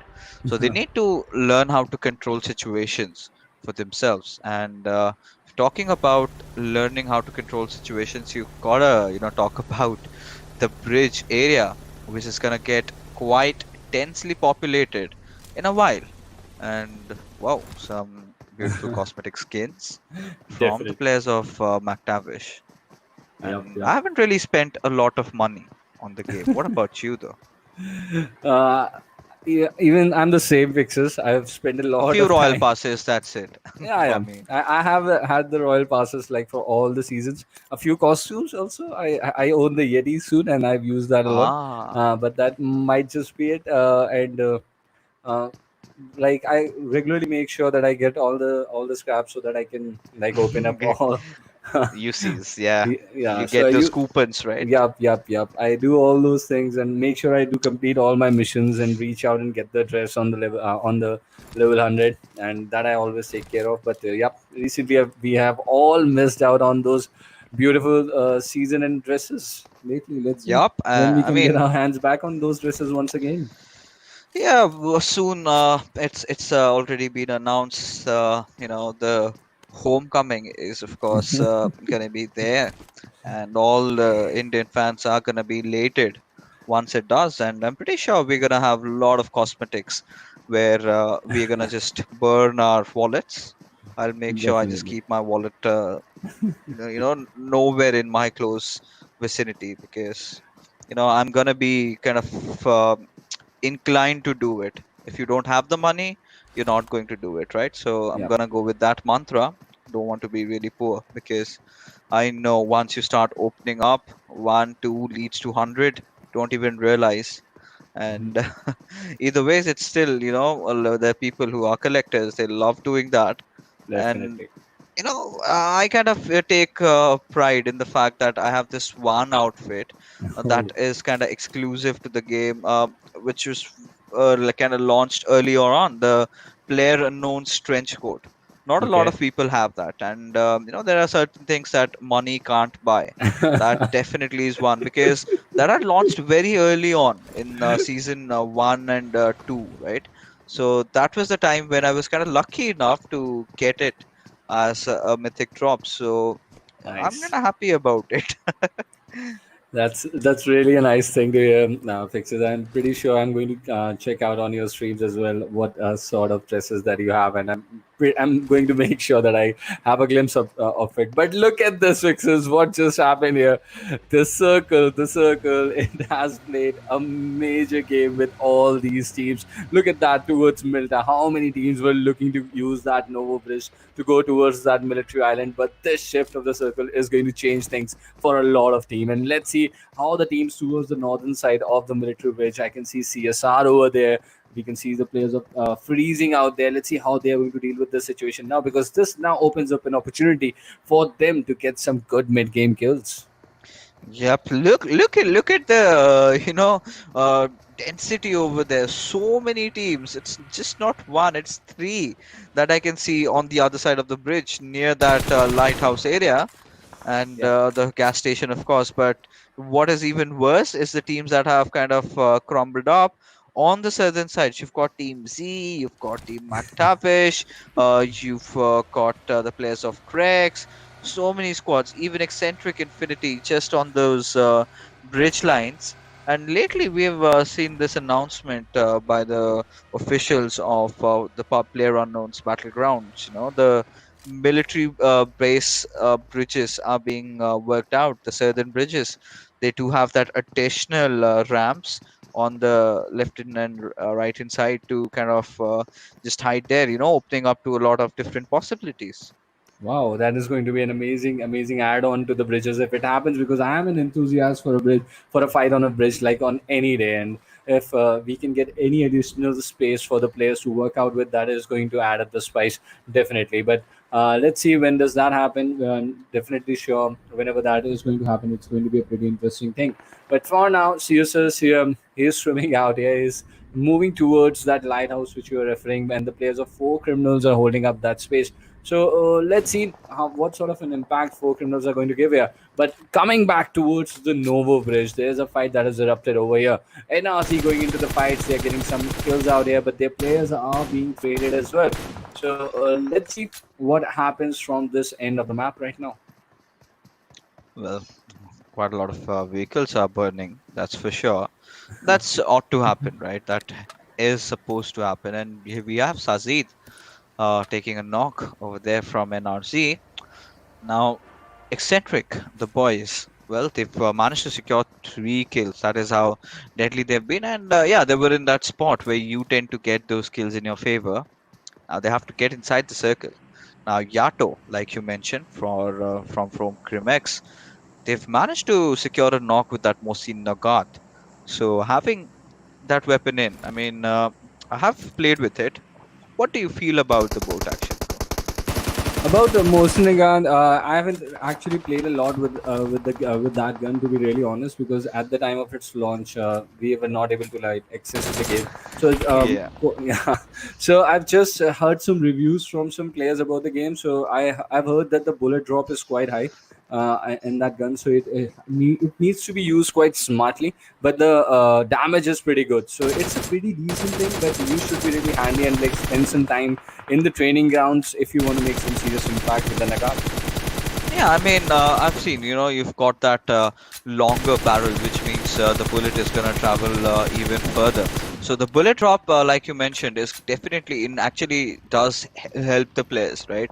So unlike the Car 98, where it kind of goes down quite early. Not a lot of the range isn't too much. You get that bullet drop really visible after I think 150 meters.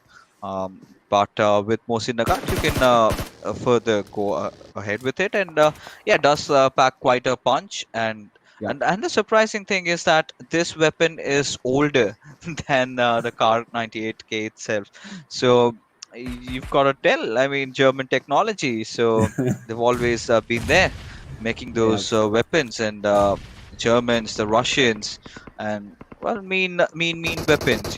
Weapons designed to absolutely just blow the skulls of your enemies, and Yeah. that is exactly what is gonna happen here as well.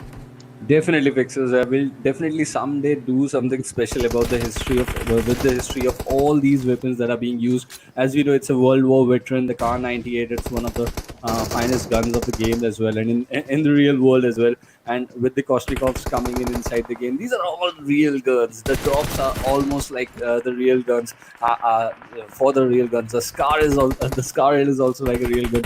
That is what makes it so interesting for the players. Like, this is an experience. It's not easy for everyone to like grab their hands on these guns in the real life, but in the game, yeah, no man, it doesn't work. There are so many guns that you can use in the game, and that is why I absolutely love this game. And with the kind of bullet drops and with the kind of fun that the game is able to allow us to achieve, that is an amazing thing inside PUBG Mobile. I mean, yeah, of course, we would recommend all the viewers never to use these guns outside the game. Only inside the game is where you're gonna be using these weapons, and always make sure you have peace outside of your surroundings. Try not to get into fights, not even in your school. So we highly despise Recommended. that. We do not condone it. So yeah, moving on. So you've got CSR. Well, they are kind of just going in for a swim. It's a hot sunny day, and they do understand, and they just forgot to be in the swimming suits, so it's still understandable. But here we have the players of NRC spotting out certain team in the part of fray, just spraying down, and there you have it, getting the Ooh. knock on towards the players of 4L, and the vehicle explodes, and I think only one player sort of survives, and four CREX. I think. Well, here is the answer. You asked me how this team was performing. Just Oh. blown. Yep, I got my answer out there. And even Tanzero is bleeding out there, so he's going to get eliminated pretty soon. Let's see where his other teammate is surviving. We'll find that answer pretty soon. But this is that part of the map where the heights just south of Pochinki, the big ridges come into play. These are open fields in front of you, and the team coming in from Venom, I believe, when Venom officials, they are holding up from slot number 20 right now. They are caught out in the open. It's going to be a pretty tricky situation for them to survive from this point onwards inside the game for a long time, because they really don't have a lot of cover to play with. Yeah, that they do. And Tasin, gotta see as to what he's up to. He's gonna cook up the frag grenade. But here we have the players of Team Z being spotted out. Shots being taken on towards them. But he'll manage to dodge it off. But Marvel will get a knock on towards Fahim. Now the fight between Team VS has of course begun, with Team Mercenaries playing a huge role in that duel. Definitely. This is a team to watch out for, and I've always said that the Mercenaries were looking good in the round of 128 as well, and definitely it's going to be a thing. How are they going to perform here? We'll get that answer pretty soon if they are going to go ahead or not. But let's see if that happens for them or not. But this is the fourth circle closing in this at this moment. Fixes still 14 teams, 41 players are fighting. So it looks like we are heading towards a pretty spicy final circle here. Yep, we certainly are. Now Demon, he's gone after Trance, has of course finished him off, but Tootle and his teammates, they've secured 4 kills. Right in front of them are the players of Team GG. Now they haven't really been having a really comfortable time, right? The boys from GG, they are going in for some early eliminations. But that was a nice knock coming in from Axio. I think this should be helping these lads, try to go for a flank or maybe take that upper ground and then maybe contest. But 47 from the higher ground, applying that extra bit of pressure onto which players of BS, having spotted out Demon, or has he not? That was a perfect example of how the height advantage plays a role. But coming back to this fight, CSR he was swimming for some time, but now he's posing some serious problems for the players of CR71 in front of him. He's got a knock, he's finished one player, another one is down. There's Irish King right there in front of him, and now this nade goes inside the smoke. Has it been overshot? Yes, it's been overthrown a bit, but he's going to go in with his M4 and he's just waiting for the cues, but getting shots from the right. He's not inside the smoke, and once again, I think he's going to take the fall. And somehow he survived from the fall because he was on a pretty low HP back then, but this is a trap for him now. I don't think he's getting out of here. Yep, me too. I don't think anything is gonna happen to him. But well, the nade being put onto it. The players over there, Chavad, are receiving the onslaught of it, and of course, we'll also follow it up with yet another one. And Siam, I know this player is special, right? He knew exactly what to do, and he knows he is about to die, so might as well shoot as many bullets he can for falling down. And well, it's fine. I mean, you get a knock, you get some kills secured. It's fair trade. But of course, Team CSR would have wanted to survive maybe a bit longer. Definitely he would have done, but that is not going to be the case for him. He was quiet and he eventually gets taken down by the play zone there. Look at now, Mactavish trying to survive there. They came in just as a 3-man squad, and now I can see just one on my screen. So I believe they've lost 2 in the rotations because they went towards the military island going to face eventually, and that is exactly what has happened here. So we are just towards the south of the Pochinki area where these open fields are right now, and this is still the battlefield for 11 teams. So let's see how these teams are going to cope up with this situation, because this is a pretty important match for all these teams, because just the third last opportunity for these teams to add up to their or to the overall ranking, and that is why they're here for, to be in the top 8 today. So can they make it or not? That is going to be the question for now. Yep, gotta see if they can do it. But right now, Team Z in a very, very sticky spot.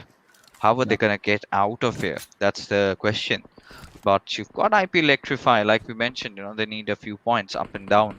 They need to survive. But if you're coming down with just 3 players, then you might as well not qualify. It's better not wasting your slot. It's better if a team with 4 players is just definitely gonna come in and just play. So right now, C minor, all right, does spot out the players. In fact, Axio getting taken down from the vehicle itself. I mean, he made it look so easy, right, Trooper? Yeah. Otherwise, this is one of those stocks that's very difficult to obtain. Definitely, and in a moving vehicle, getting a player out A of the moving headshot. vehicle, yep, and getting a headshot like that, it was not an easy thing to do. But that is the end for GG. He was the last surviving player from those down ridges that we witnessed them. And look at that, another finish coming in from C minor. This guy is making some serious impact over all these teams that are on the downside of this ridge in front of him right now. We can see team number 20. They've got a better position than we saw them last time now. But let's see how they're going to capitalize over the situation, because there's a pretty decent punishing that is coming in from this M4 of C minor. Yep, and he's gonna stop at nothing.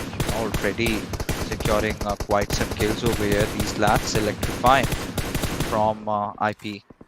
Well, does know that there's another player hiding beneath the smoke. Does take a few shots at him, but Exentric Infinity, they're also enjoying this themselves with 9 kills to their belt. Yep.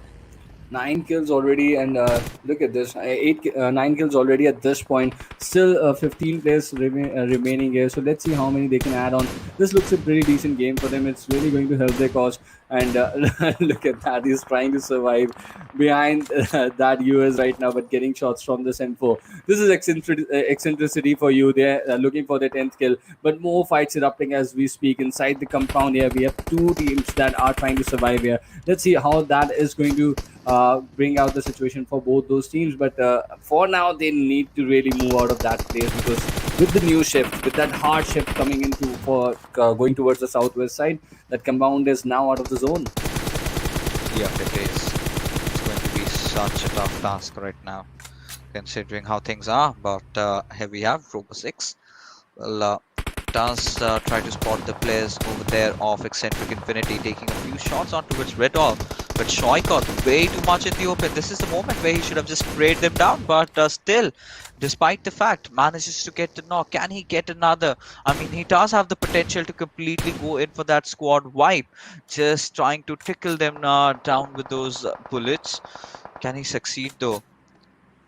Why is he not blowing up the vehicles? I'm really confused.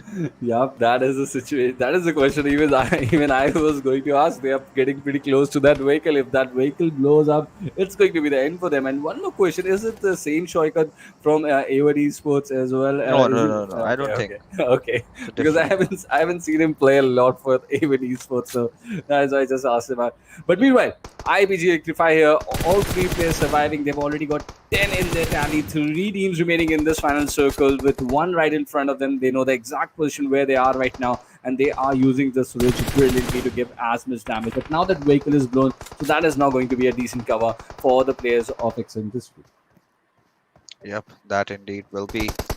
But Electrify, let's see as to what he's up to. Exentric, in the meanwhile, they've been doing so good today, getting that first Erangel win. Can they get another? That's the big question. They have been that sort of a team that does have the potential to do so. And well, Electrify. Still, just playing through the riches, playing a perfect game over here, does have 3 of his teammates alive, and can press on towards the players of Exentric. Now they're all going to come in, but C1 from the far lines does manage to secure this knock on towards Robo 6. Now this might open things up a bit. Yep. This is definitely going to open things a bit here, but let's see how these players are going to deal with the situation. Shoy got here because got already 4 kills for himself. Now they're making the run out in the open, but IPGeLECTRIFY, they have the ridge, but they have still allowed the players to close in a bit. This is not a good game coming in from IPGeLECTRIFY. They've already got 10 kills behind them. I was expecting a bit more of aggression from this situation right now, but he's been forced to fall back.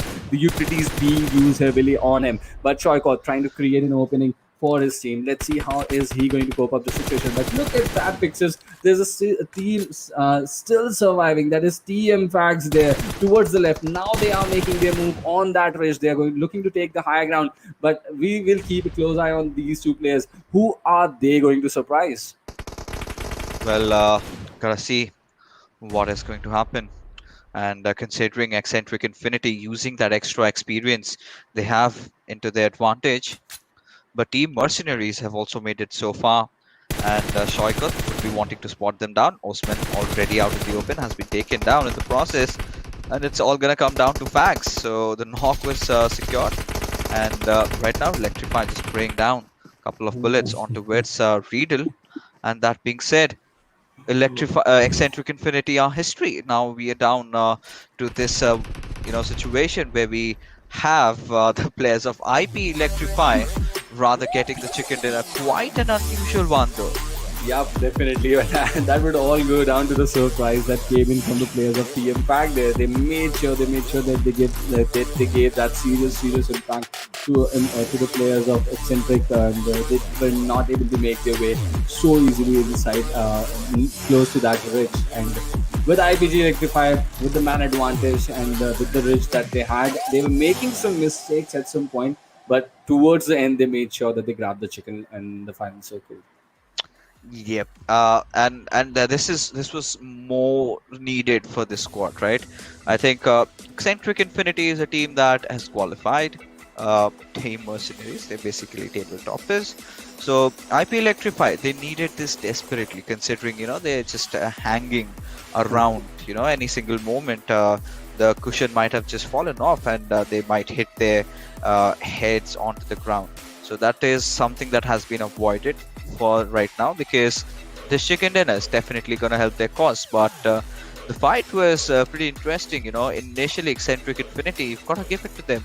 They opened things up really well. They sort of went a bit greedy, I must say, for the players of Team Mercenaries. I think that is where IPGeLECTRIFY caught that edge over them and managed to wipe them out. With fixes, but always there's one thing I always say about A1 Esports as well, and I would say that for Exentric, this team of Exentric as well. Where were the smokes in the final circle when you were closing in? Maybe did not have enough. Maybe he's a real shortcut from A1 Esports, because the mistakes are connecting the dots for me here. Let's see, we'll find that out from the team pretty soon. But yeah, that was a common thing in both the cases that we witnessed in the final circle.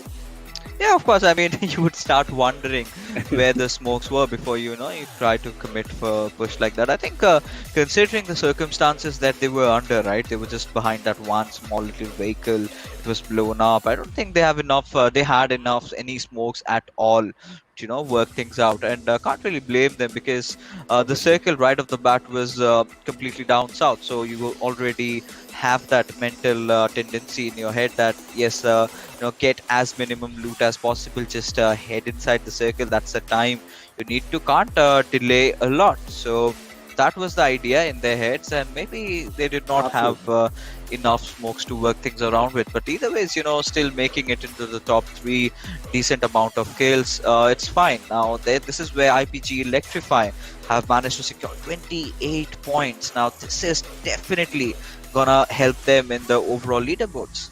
Definitely, it's a pretty hefty number that they have managed to get in their tally here. 13 kills, chicken dinner, 28 points. Exentric Infinity 22 points. So, and with Team Mercenary getting 20, they are already adding on to the good work they have already done here. So, but not a pretty decent game for all these teams. BGZ Esports, they are having a pretty decent outing, but not this time. Just 2 points in this game. 4 Criminals was a team that we were looking out for, just 1 point. GG was also looking good at a point, but look at that, no kills for them, and they were in a pretty decent spot at one time inside the game, but going out with just 1 overall point in this game for GG is not exactly what they anticipated. Well, NRC, so just kind of doing a really good job over there. But either ways, I mean, the way this game went, we are getting a glimpse at it in the Oppo F19 Pro moments. Now I think this is where they sort of used up all their smokes, right? So many smokes were just deployed. But this is a moment where they kind of scattered, right? Few of the players going after Team Mercenaries, few of the players going after IPGeLECTRIFY. That was the mistake being made. But either ways, IPGeLECTRIFY finally managed to secure themselves that 8th spot. Now, well, the remainder of the teams, they're also doing fairly well, with Team Mercenaries sort of leading the charts with 2 chicken dinners. But BGZ, well, now this is where things start getting really interesting. Yeah, definitely. This is going to make things really interesting now. BGZ Esports following up, but there's a pretty decent lead that the team of IPGeLECTRIFY has created over BGZ Esports, and 14 points to be precise. And CREX following them, XP Emperors following them. Let's see how they're going to cope up with this situation. Yup, we certainly have to, and considering how the games have been going along, I mean, in 2 games, it's a possibility. We are supposed to be dreamers over here, but for that we actually need a breather right now, because coming right after is the map of Sanhok.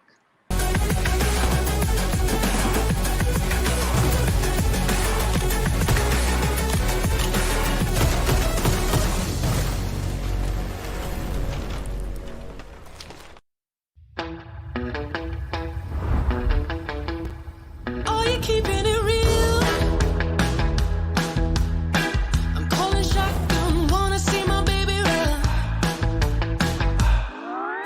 Oh, what's the word on the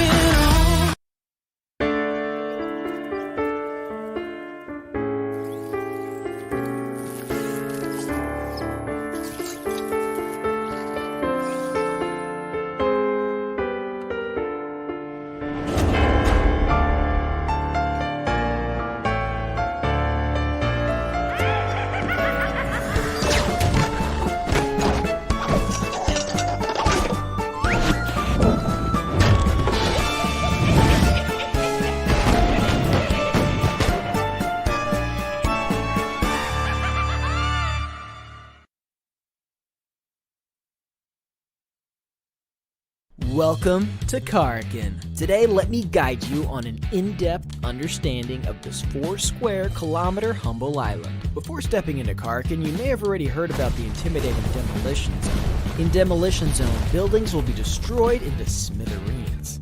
But rest assured that today's tour will be a safe one. Karakin might be a small island, but the textile industry of the island works as a crucial financial support for the entire island.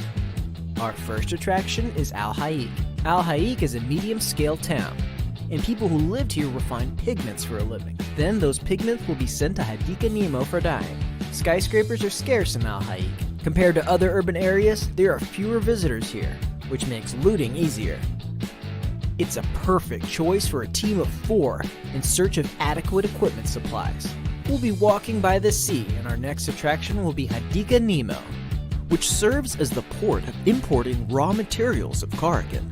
Imported textiles are dyed in vats filled with multiple colors and distributed to the factories. If you want to choose this place as your landing spot, then it's recommended that 1 to 2 players in your team land in the containers area, as they can easily find combat supplies here, and head to the city to support their teammates.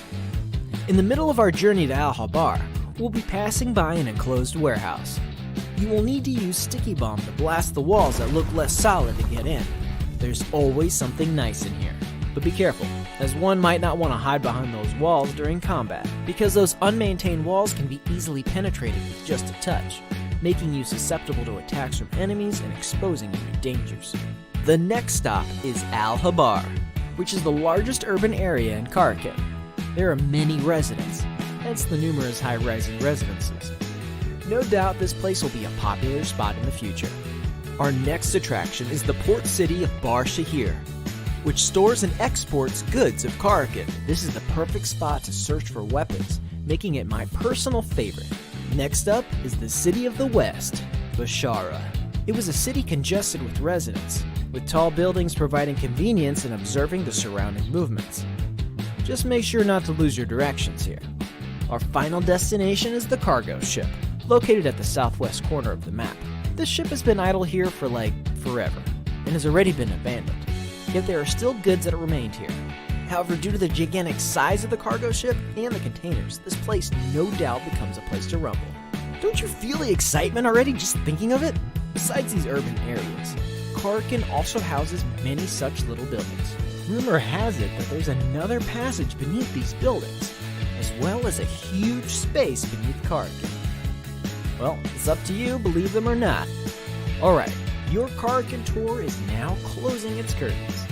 Looking forward to seeing you next time.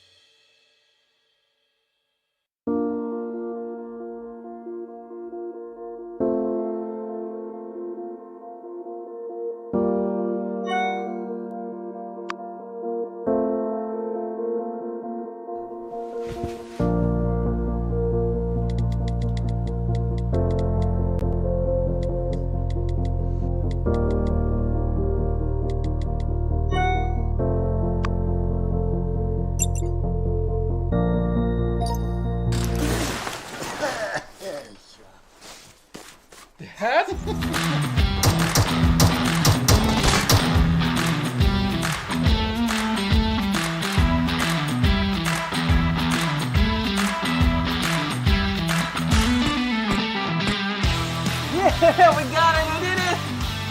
I know you'll be there for me. I'll always be here.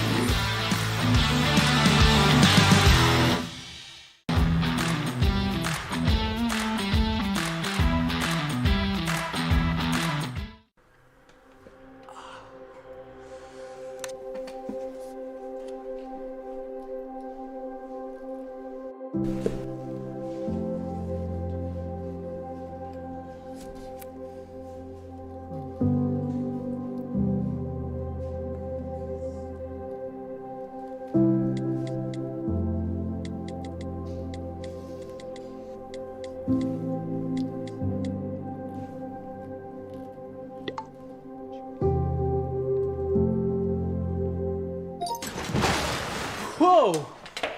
How are you?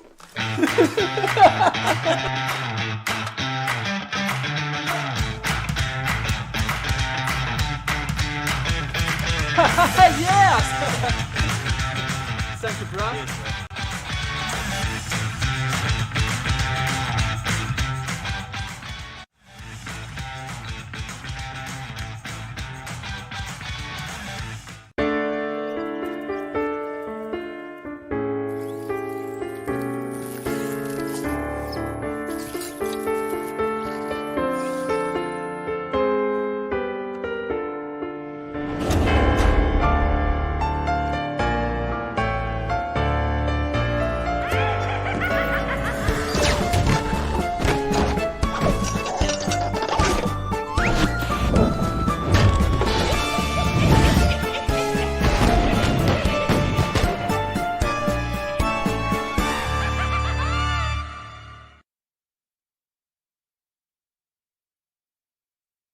Welcome to CREX. Today, let me guide you on an in-depth understanding of this 4-square-kilometer humble island. Before stepping into CREX, you may have already heard about the intimidating demolition zone. In demolition zone, buildings will be destroyed into smithereens. But rest assured that today's tour will be a safe one. CREX might be a small island, but the textile industry of the island works as a crucial financial support for the entire island. Our first attraction is Al Haik.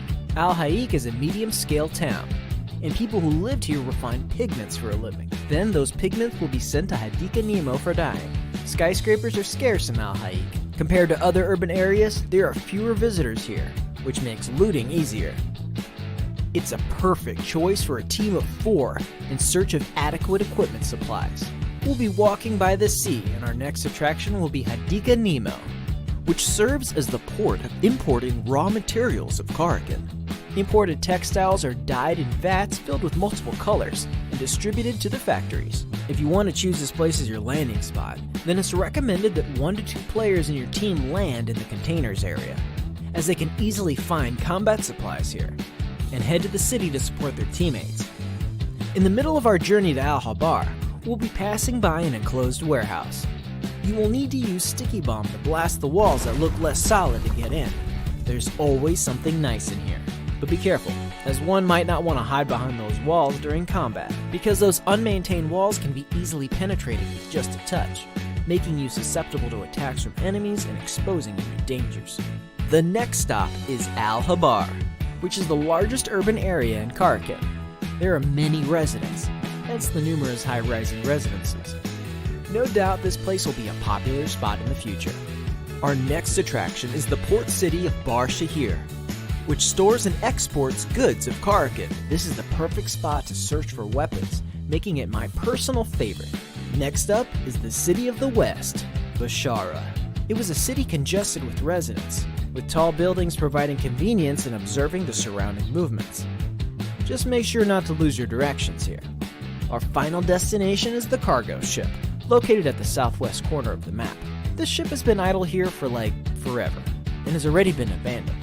Yet there are still goods that remained here.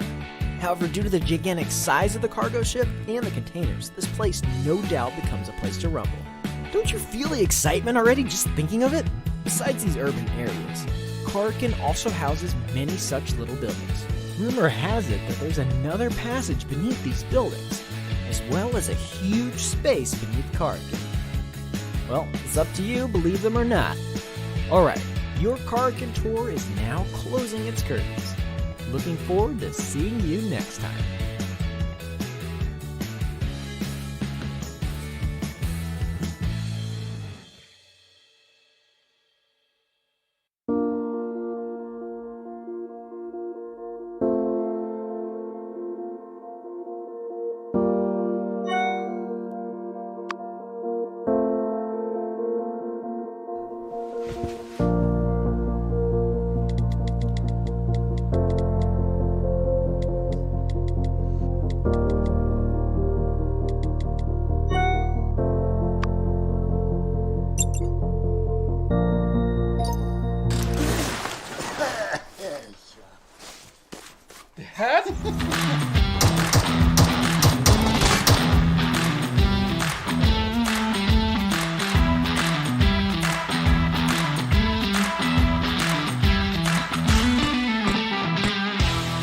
Yeah, we got it, we did it!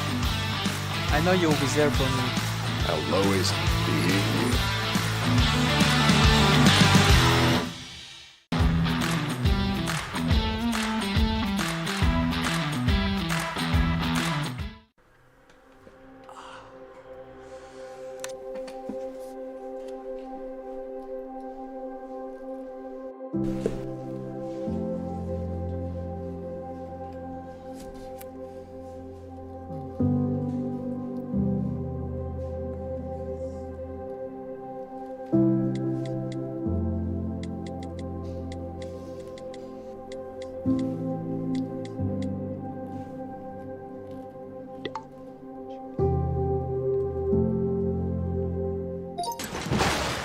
Whoa! How you?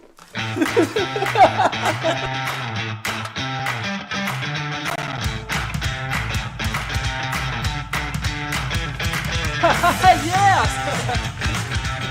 Thank you, bro.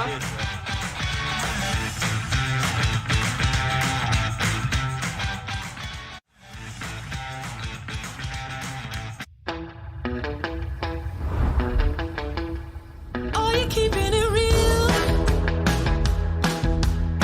I'm calling shotgun, wanna see my baby run. Oh, what's the word on the sea? Kicking up the dust, you know what I mean. We got a good thing going.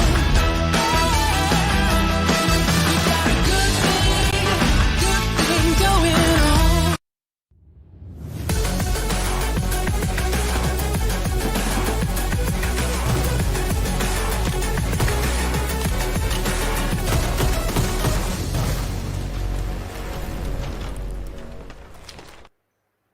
Hello and welcome back, ladies and gentlemen. You are watching the PUBG Mobile Campus Championship, the Bangladesh Region 2021. Of course, brought to you by Oppo F19 Pro. Book up your fun. And here we are, directly heading into the game of Sanhok, where the flight path trajectory is already in front of our screen, Shani. Yeah, starting from the center point of Khao and Hath and going all the way towards the southern side of Shami. Trajectory on Sanhok does not even matter because the map is really really small. Yeah. Does unless the plane path is to the extremes, you will have a wonderful time gliding towards your favorite drop location. And talking about the drop locations, another early collision, another weird early collision, I might say, on Sanhok, where we have two teams landing towards Khao. We just have one team in boot camp, but the area surrounding Painan, that is just cluttered up with a lot of teams.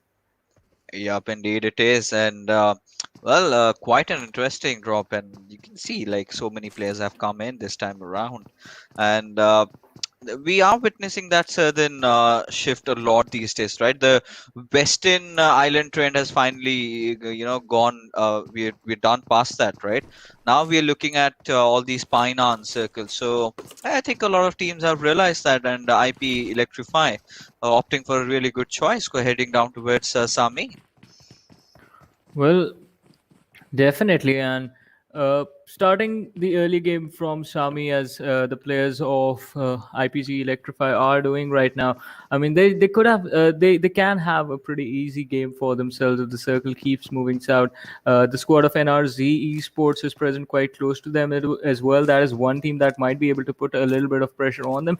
But then again, I mean, let's talk about the teams of Mactavish and the squad of CR71 Esports, two teams that, well, they don't have a proper drop location per se. The two squads are out in the open, uh, although CR71 are towards Van, and the the the mountains that surround the location might just be able to protect the two players over there, but the rest of the team is split up. That's a squad split drop from both the teams, so individual players might be able to catch each other off guard, and a few of them might go down. Let's see which team actually comes out in an advantage over there.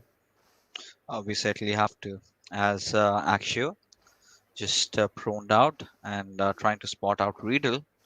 And it is eventually going to happen, right? Some moment or the other, he's gonna come out, step out inside step outside, and that is the moment where Axio needs to make sure he gets the knock, and also does have an S12K from what I can see.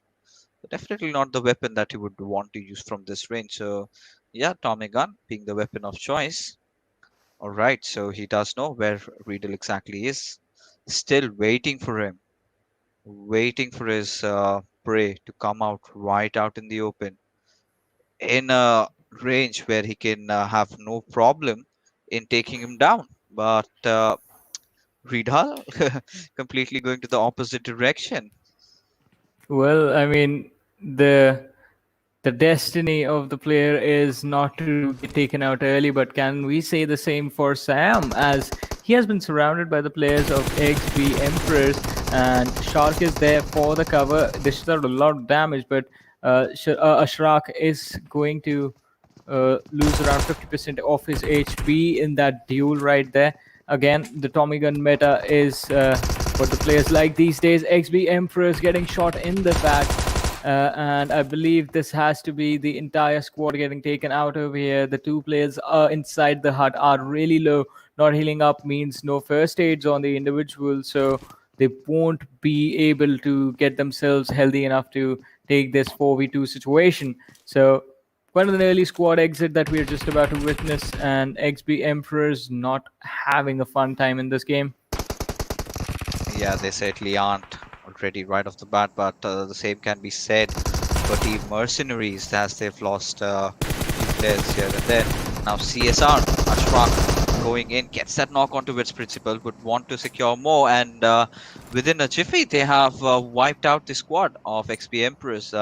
And you know, this Sanhok game has been pretty fast, in fact. Right Yeah. from the get-go, we are witnessing so many fights happening left, right, and center.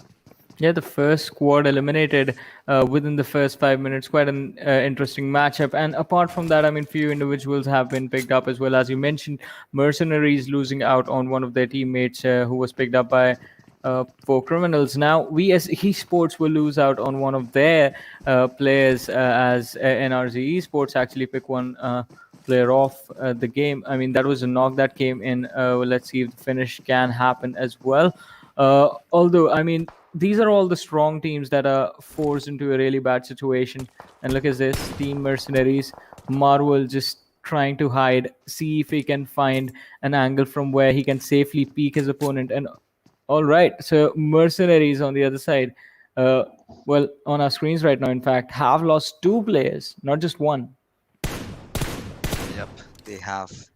And for CREX, well, Yato falling short. Marvel is the one who would secure that knock. Can he get the confirmation?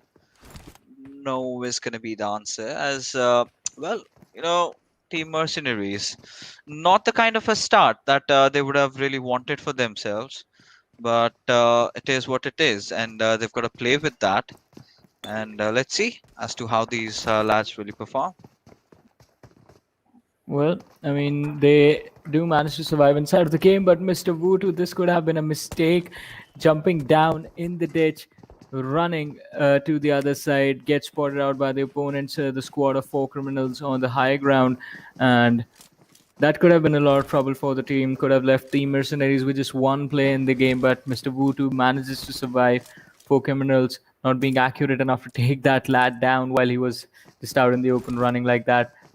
Although they have the airdrop now with them, just right on this hill close to the bootcamp area. Also, by the way, there is another team on the backside of bootcamp, so definitely not a situation or not a position that Mercenaries want for themselves. So Team CSR finally, you know, kind of getting aggressive over here. They are looking unfazed. They want to get into the competition, want to dominate. Ashraq again, this time picking up VS as his targets, already having knocked out Venom or Fahim, my apologies, and would want a few more knocks. Now Ashraq playing around with the Tommy, the nade coming out right beside him. Will explode, but it's fine.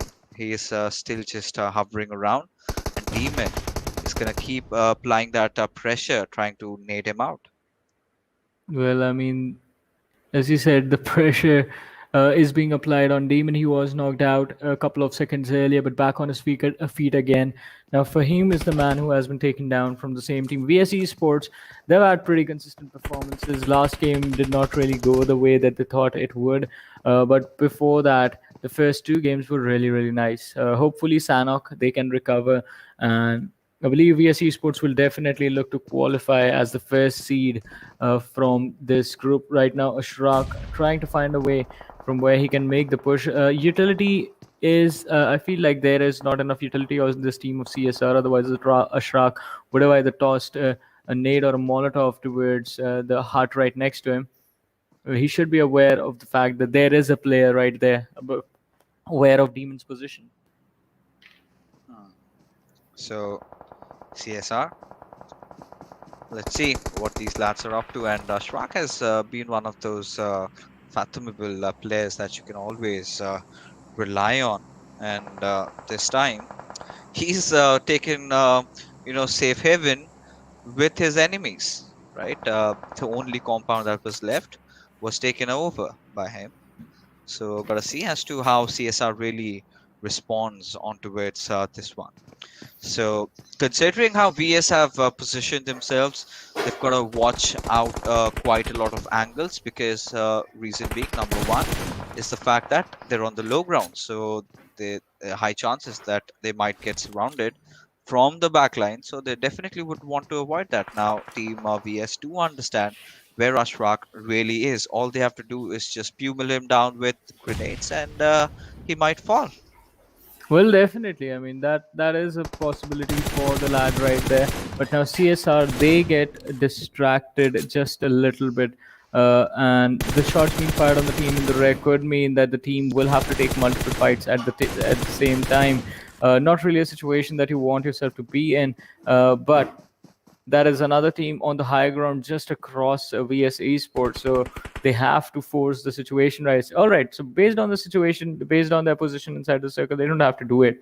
They can actually stay behind the cover because they are close to the center of the circle, and there's absolutely no reason to force the fight either against VS Esports or I believe Four Criminals is the other team. They can just hold on to their position, and if they can stay safe for long enough, they might just be able to come out on the other side alive.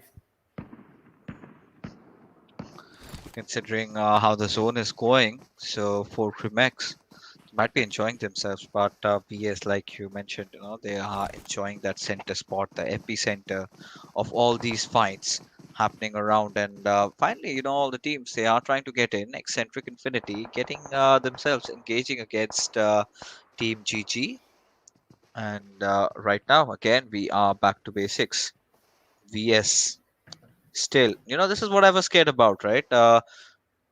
Now they are kind of susceptible, they're kind of prone to heavy gunfire from the backlines, that's from the hills. Well, you've already got IPGeLECTRIFY spotting them out. Yeah, VSeSports, as you mentioned, getting spotted out by the players over there, and it will be a tricky situation for them to get out of. Although on the other side, Mactavish actually falling down to the players of CR71 Esports, one of the lads being taken out of the game. NRC Static Tribe taking a fight against BGZ.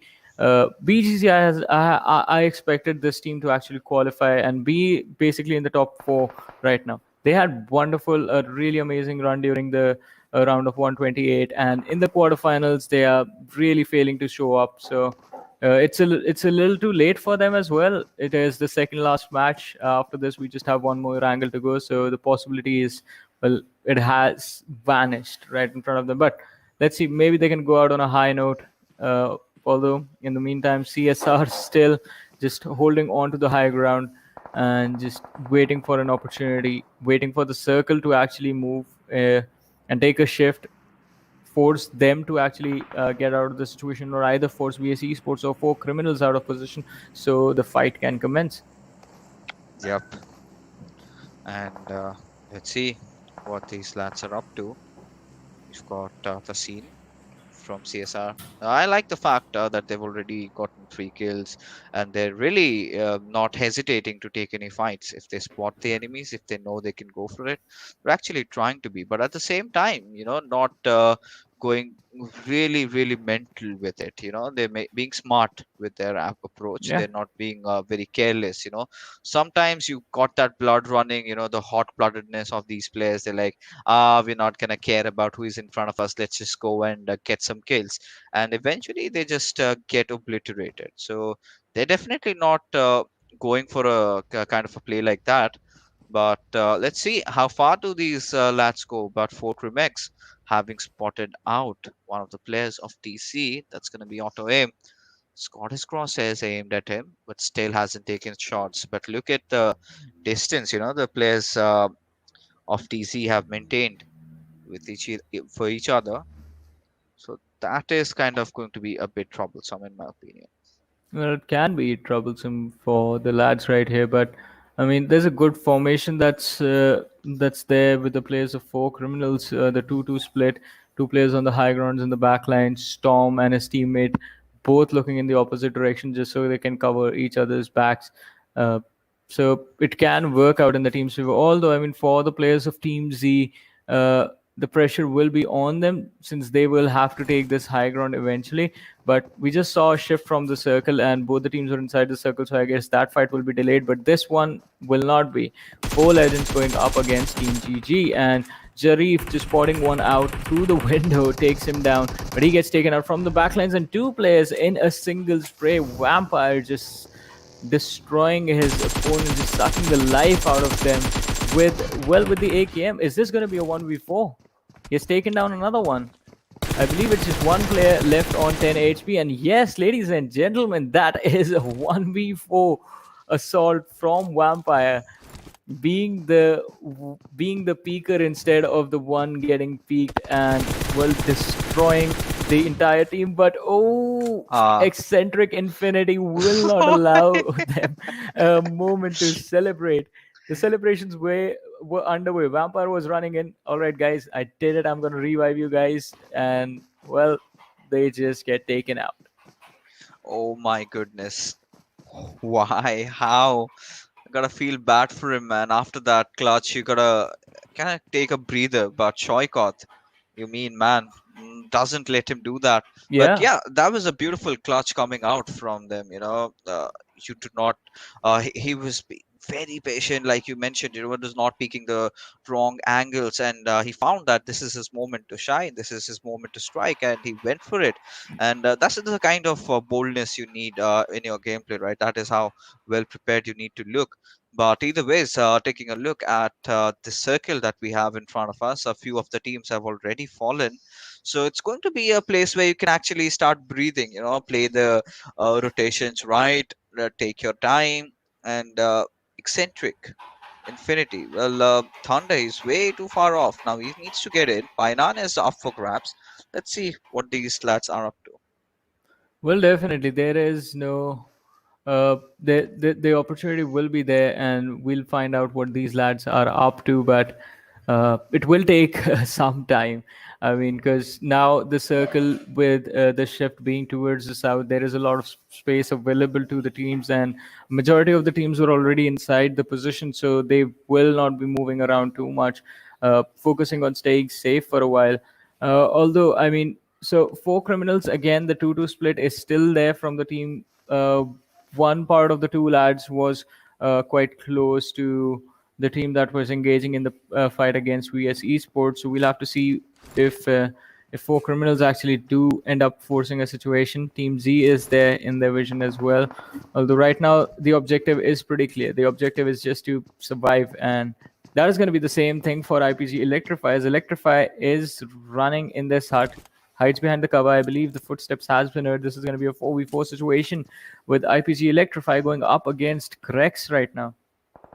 Yep, they certainly are. And right now, the players, they've got to watch their six. Electrify spotting Akash, and will make no mistake in taking him down. It's a Tommy. Will secure the gun, secure the kill, and still have 50 bullets. Instant reload.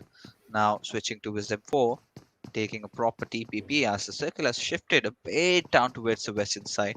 Now this is where for CREX, if they sort of take the compound right in front of them, then they have a really good chance at a chicken this time. Well, yeah, they will have a really good opportunity to get the chicken dinner. But will that chicken dinner help them climb high enough to guarantee a position? That is going to be a big thing right there. I mean, even CREX moving in from the south, or a southern side of the circle, the southern edge, the northern part of Shami, close to the airdrop right there. They also have a really wonderful position. IPG Electrify, I mean, they did take down one player from CREX, and then moving forward, just forcing CREX into a better position inside of the game. The only challenge for them is the sort of small hill as soon as you enter the circle from the south. If they can get on top of that hill, then I believe CREX will have a much easier time in game. Well, that they will indeed. Now, Team Venom.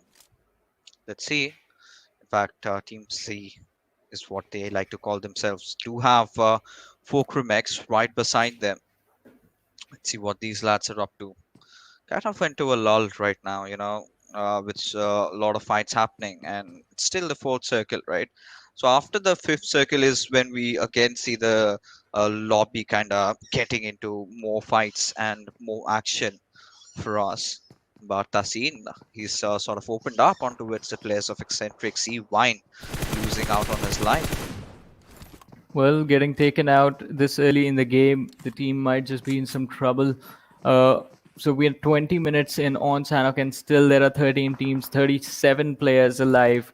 Uh, that means in just 1 or 2 minutes, all hell is about to break loose on every single team in this match. There's going to be so little space to play around with, and so many teams just fighting for the same positions. Look at this NRG; they are making NRG making a run to stay alive and run inside the circle right now. That was NRG Esports that was doing that, and they are getting shot at by IPGeLECTRIFY from the distance.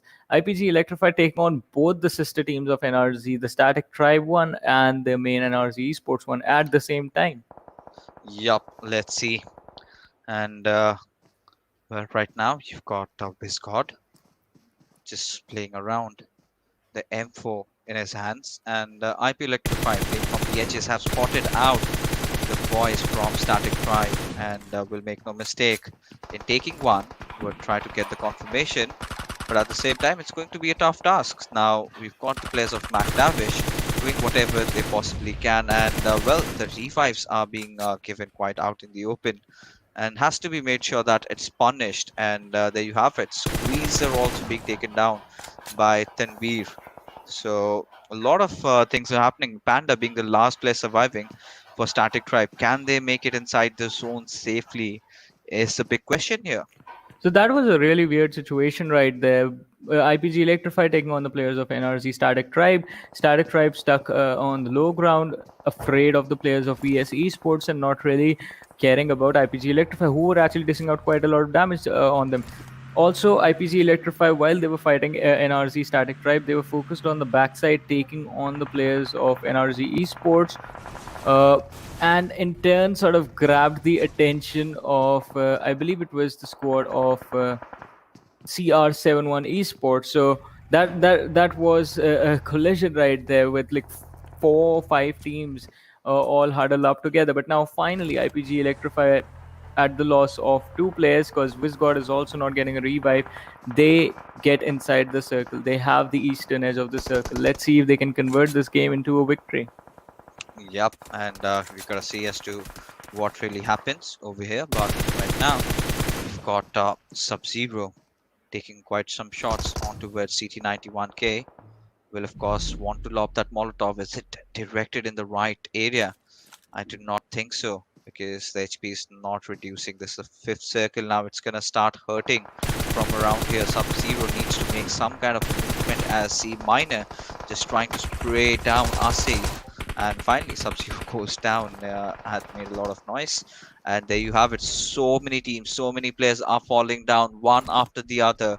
And right now, it's again the boys from IP Electrify having the circle, enjoying themselves. Now, if they sort of play in this game, maybe get another chicken dinner, then them qualifying to the semifinals is inevitable. Nobody can stop them. Well, definitely, and I mean, they are already looking unstoppable though. That's the thing right here. IPG Electrify, open area. All they have to do is guard and stop anyone else from getting in. CREX stuck on the outside. I believe it's just Assassin right there. On one side, we did have one of the individuals from VSeSports, yeah, Demon inside of the heart. Gets in the buggy for some reason in the blue zone, will take a lot of damage, and I believe that is it. Miner should be able to get the finish, but no, C Miner missing out on majority of the bullets of that clip. Demon managed to get behind the rock, eventually does get taken out, but the kill goes to someone else. The kill goes to Exentric Infinity. Yep. And right now, NRC, well, they're also enjoying themselves, but you've got Bad Cell from Team Z.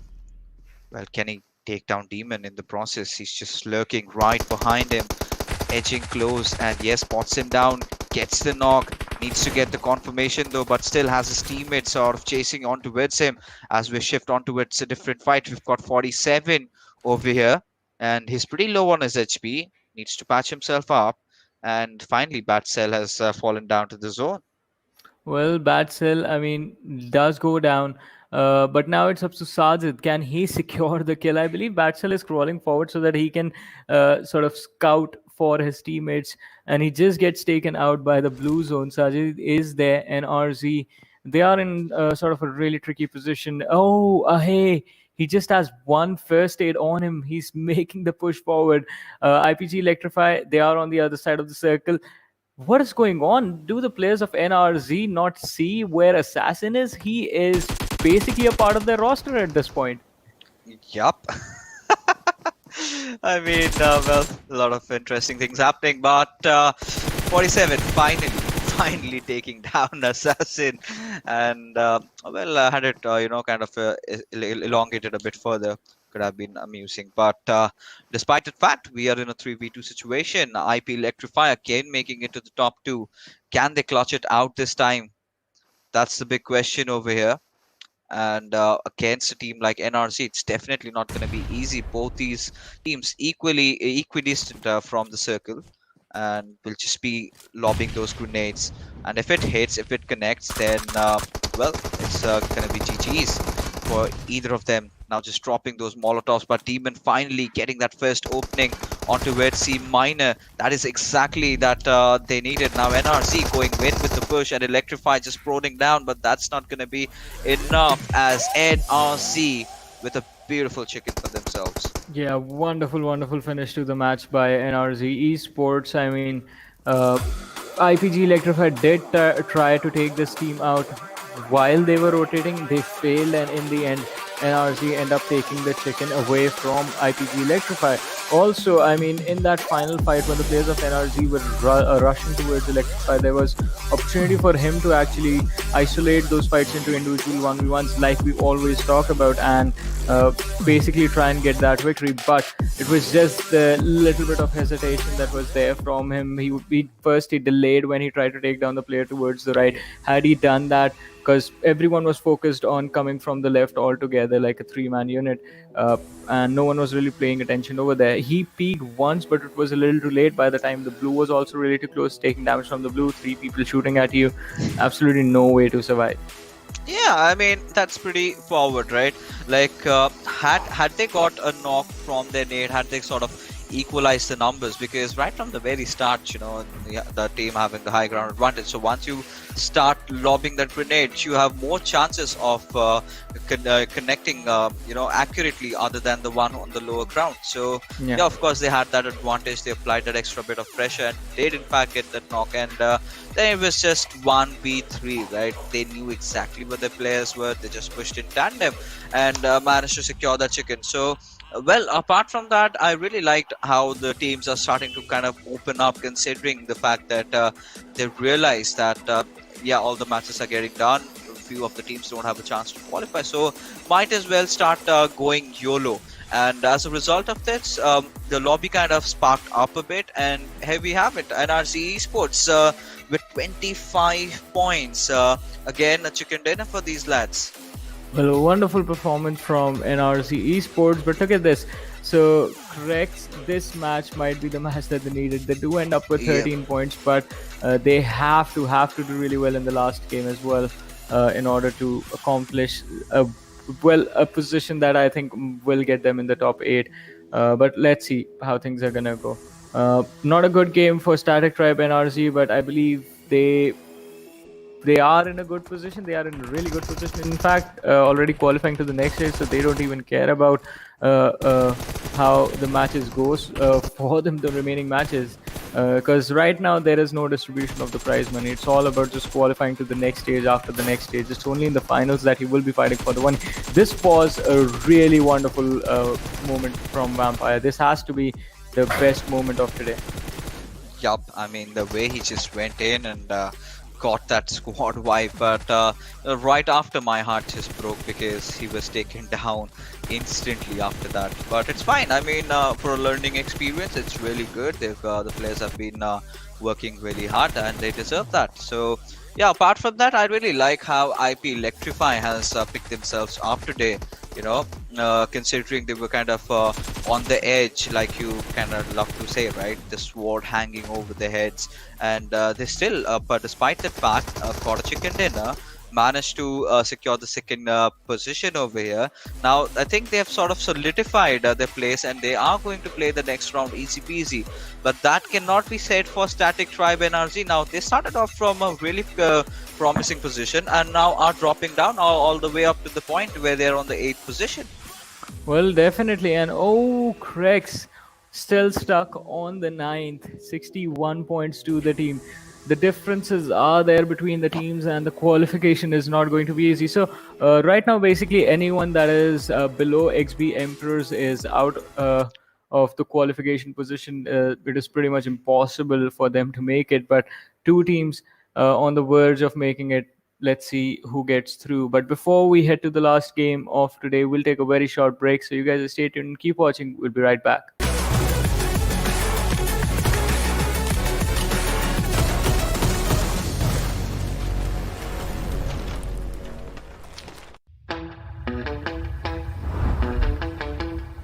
Are you keeping it real? I'm calling shotgun, wanna see my baby run. Oh, what's the word on the sea? Kicking up the dust, you know what I mean. We got a good thing going. We got a good thing going on.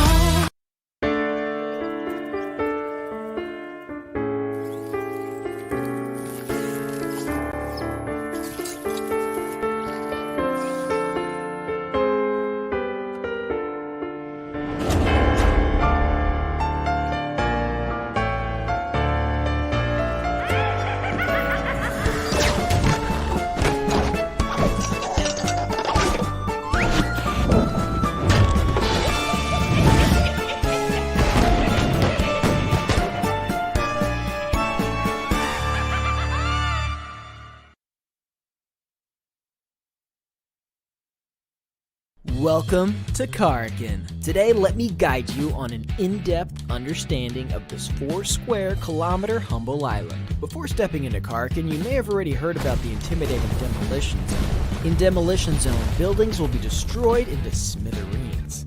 But rest assured that today's tour will be a safe one. Karkin might be a small island, but the textile industry of the island works as a crucial financial support for the entire island. Our first attraction is Al Haik. Al Haik is a medium-scale town, and people who lived here refine pigments for a living. Then those pigments will be sent to Hadika Nemo for dyeing. Skyscrapers are scarce in Al Haik. Compared to other urban areas, there are fewer visitors here, which makes looting easier. It's a perfect choice for a team of 4 in search of adequate equipment supplies.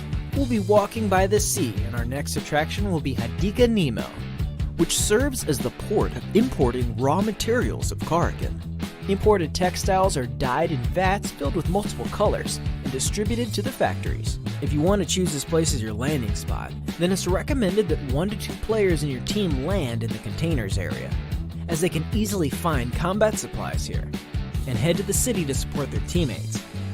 In the middle of our journey to Al Habar, we'll be passing by an enclosed warehouse.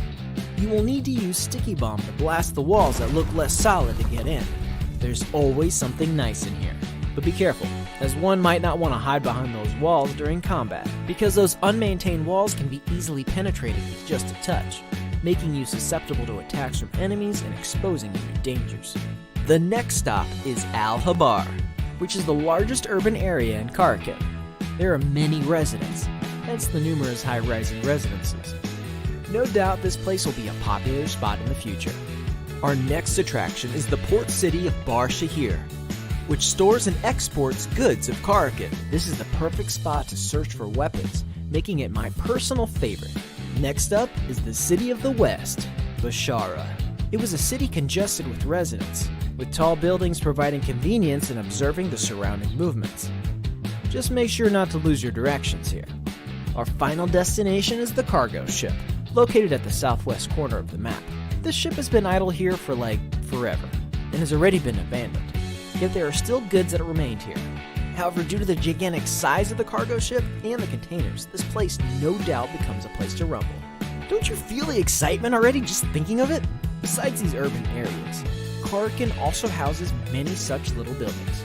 Rumor has it that there's another passage beneath these buildings, as well as a huge space beneath Karakin. Well, it's up to you, believe them or not. Alright, your Karakin tour is now closing its curtains. Looking forward to seeing you next time.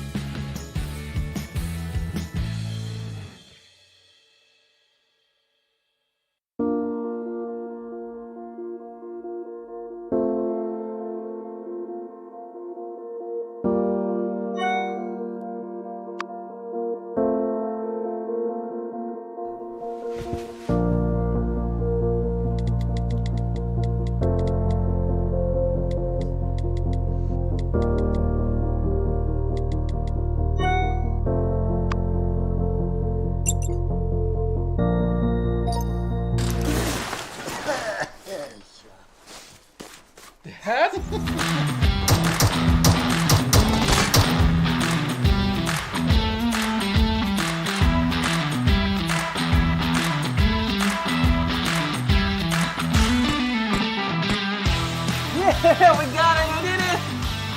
I know you'll be there for me. I'll always be here.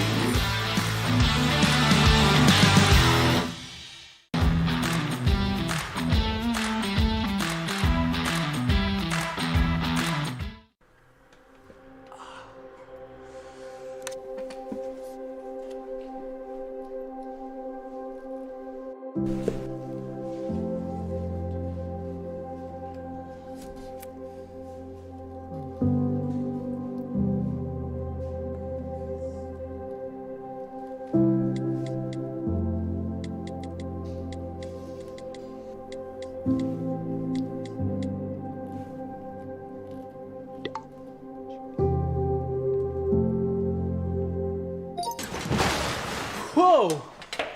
How you?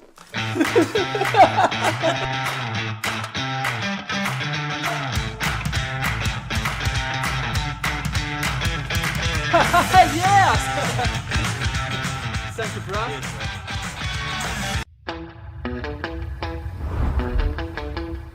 Are you keeping it real? I'm calling shotgun, wanna see my baby run. Oh, what's the word on the sea? Kicking up the dust, if you know what I mean. We got a good thing going. We got a good thing going on.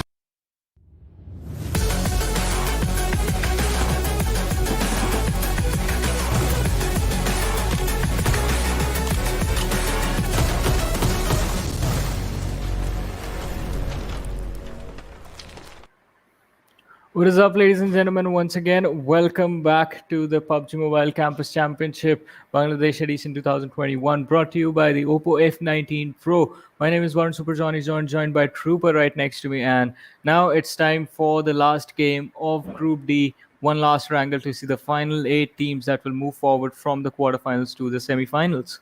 Definitely, just the last game coming up now for the Group D, and towards the end of this game, we will find the 8 teams that are going to go ahead from Group D to the semifinals, I believe, in the round of 32. Yeah, definitely. And the round of 32 will have a really high pressure situation for these players, because that is basically you being just one step away from making it to the finals, from where you can actually walk away with a lot of money.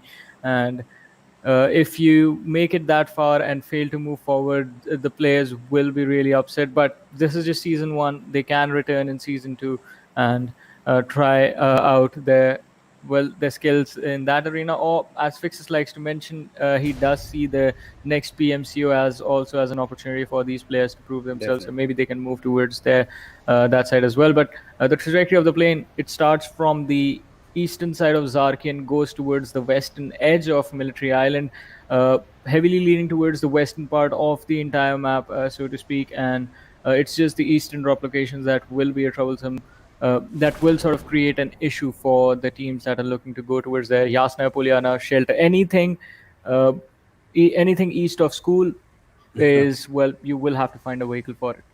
Definitely, and there's a lot of part in the map that is there towards the east of school. So we'll see how these teams are going to go towards that section right now. But for the time being, there are teams moving towards the quarry region as well. It's been lately quite a new drop that is being accessed by a few teams. But look at that, we have a team of team mercenaries as well inside the city of Zarki, and that cluster already inside that Georgia pool area. So might be just 3 to 4 teams that are already there.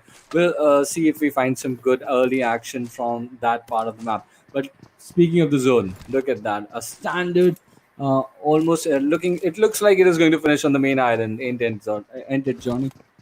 Yeah, definitely. I agree with that. I mean, I think main island is where we and almost all the players will expect this map to finish. But all right, let's talk about this. The Rozok early fight. Mactavish, uh, Tin is here with an Uzi in his hands. His teammate Mel from the other side is taking shots on the lad on the rooftop. Tin runs forward with the Uzi, but XB Emperor's principal does manage to get away. And look at the perfect coordination between the lads, just baiting Tim into the line of fire of Mr. Heaven. Now, Principal, he needs to survive. He needs to fall back somehow, head in the direction of Mr. Heaven without getting knocked out so that he can move forward. But he gets knocked out. Finally, Hamel is the lad who gets the knock. XP Emperor. So this is a 3v3 team fight between these players, but I believe XP Emperors are they have been brought down to 2 players. And Agent 47, he is on the flank. So there I do see a scenario in which he should be able to get his teammates in a cover fire, and Mel being knocked out might just be that opportunity. Look at him, Agent 47 still on towards the left of Mactavish. This is a real interesting fight, but Mactavish have him spotted. 9-star running forward with the UMP, and there's the finish. Finally going down there, the XP Emperors. But this is not a good sign for the Emperors out there, losing down to the players of Mactavish, who are already standing in the 16th position right now. They're quite far away from that 8th slot right now. But we'll see how far can Mactavish go ahead in this journey. That is going to be something to watch out for, and we'll keep a close eye on that as well. But it looks pretty difficult, to be honest, Johnny, at this state. At this Yeah. effort might just go in all in vain. Well, definitely. I mean, it can be all in vain for the team. I mean, as far as the overall standings are considered, pretty much is. Mactavish at the bottom of the standings right now, absolutely no way to recover with just one match. And we did talk about this as well. XP Emperors in the same shoes.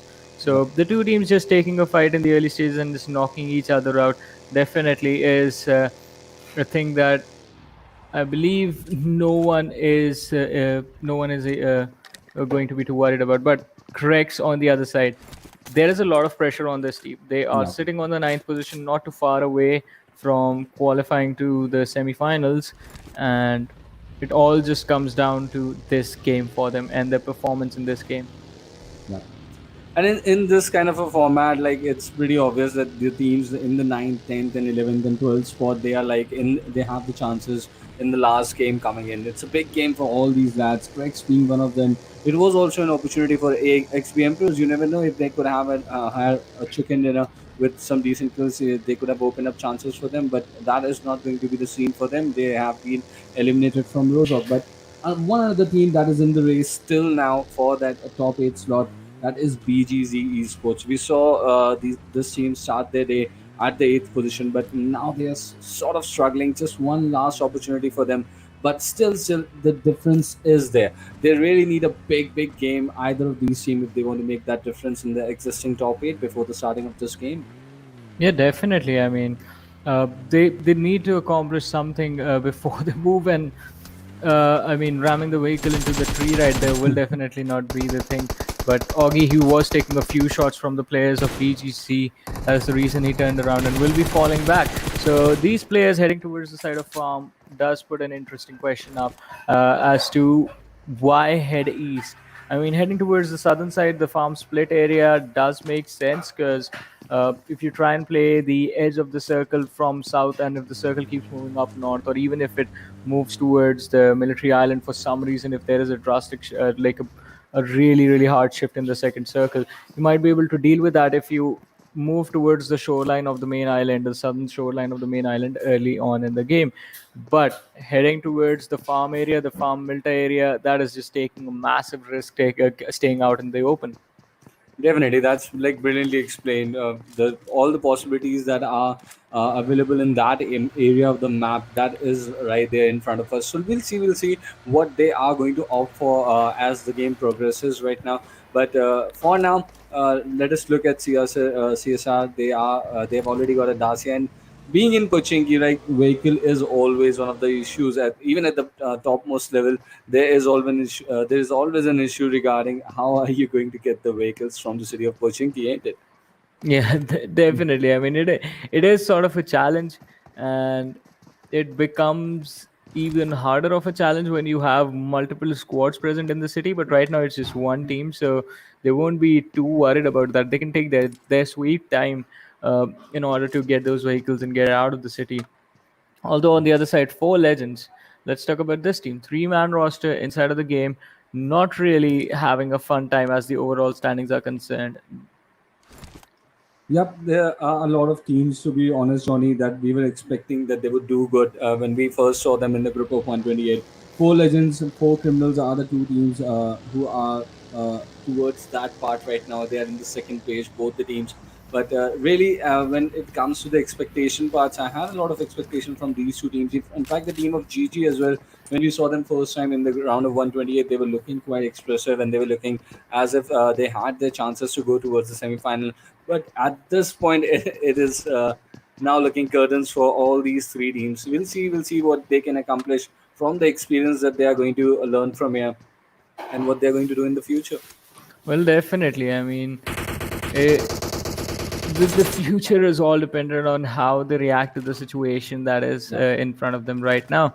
And talk about reacting, I mean, school back from the side of Team GG, the assault from this team on CSR, it is pretty impressive. But CSR, they have an advantage of being in the church area and having the possibility of falling back to the Pochinki city. That's the only thing that they have going in their favor. Otherwise, the two sides from church are completely exposed, so Team GG will have a clear vision. And talk about being exposed. CSR getting backstab. There's another squad that just chimed in. I believe that's Mactavish on towards the northern side of this church area. Okay, yes, that is Mactavish. Let's see what sort of impact are they going to give. But look at that. Four criminals, they need a big game, right? This is Yeah. the last game they're playing, and they're still on the military island. I'm really not impressed by that decision right now. At least you should try and get some kills at this point, but that is not the thing that they are trying to do here. So I don't know how they're going to help themselves. But coming back to the situation in Pochinki, yes, now McTavish is looking to close in towards this side. And with this shift coming in, still some part of the military island on inside the city. Well, I mean, yeah, the military island is there, and I believe four criminals. They are trying to play a really slow game. not taking too much risk, just being safe is their goal in the early stages. Although on the other side, quite an upsetting news as IPG Electrify end up losing a few players. Their fight has broken out, and the fight is between IPG Electrify and Exentric Infinity right now. Exentric Infinity being the team that come out on top. But on the other side, in Pochinki, or in fact close to Pochinki, Mactavish decide to disengage from the whole church situation, and IPG Electrify end up getting taken out. Yo, that is not what they were expecting, not anyone was expecting. But an early finish coming in for the players of Electrify here. Let's see, let's see. They were in the top eight, definitely. They were doing a pretty decent job, but an early exit, this is not what they were looking for. But now they're going to be a little vulnerable. Let's see if the teams are going to overtake them or not. We'll get that result when the game finishes. But look at this, McTavish still in this game. They are still interested towards this part where towards the barn house as well, where NRZ is going down right now. Team GG making some serious impact when McTavish come in with the bush. This is three teams in action. GG goes down eventually, but now it's time for McTavish to face the players of NRG who are in a bad shape right now. Well, Mactavish, the timing from them was perfect. They can go ahead and finish the players of NRZ right now, but let's see if they realize how critical the timing was and how lucky they are in this situation. But they have given time to the players of NRZ, who are slowly and steadily reviving themselves, getting back on their feet, healing up, and they are getting ready to take on the next fight that will be in front of them. But now the positions have been traded. NRZ, a few seconds ago, they were the ones charging into this barn house. Now they will be the ones getting charged upon. Nate being tossed by Twin, but he has to be careful, was getting shot at from the stairs. Careless was really low. Panda trying to take care of Twin from the outer side. That could have been a really good grenade right there, but Twin falls back right in the nick of time. On the other side though, CSR or Evolution, as they are listed in the standings of the leaderboard, are doing really well for themselves. We just saw the scene in the kill feed securing a few kills with the help of a grenade, and there it is. 4 criminals, they get wiped out by the scene. Ashrak just taking on the lads.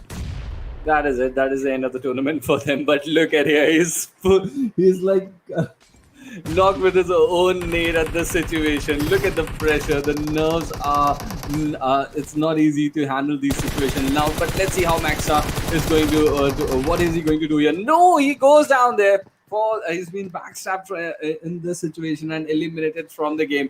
But this is something that we really did not expect from NRG Esports. I mean, and look at this. I mean, that was something, yeah, definitely not expected from NRZ. But I mean, a wonderful performance from the team. On the other side, the BGZ, look at them. They actually find themselves in a really, really nice spot. They were close to the Novorapnoy bridge on the farm area, and when they decide to move into the circle, if they have a sixth sense and realize all right, everyone will be in the center, they might just want to stop on the eastern edge of the circle and just take things slow, because that entire area, the Potato Hill situation right there, it's going to be open land and teams will be taking each other out really, really fast. Let's see when is that going to take place towards the eastern side. Meanwhile, we just saw the airdrop through with an AWM, and I don't think that's going to be part of the game anymore. It was inside the water. So let's see with the loadout that these players have, what sort of impact they are going to get. And we'll keep a close eye on that. But this is also the Team Z, right? This is Team Z as they are listed. Venom, Auto, AMTZ. This was a team that we watched and casted there in the round of 128.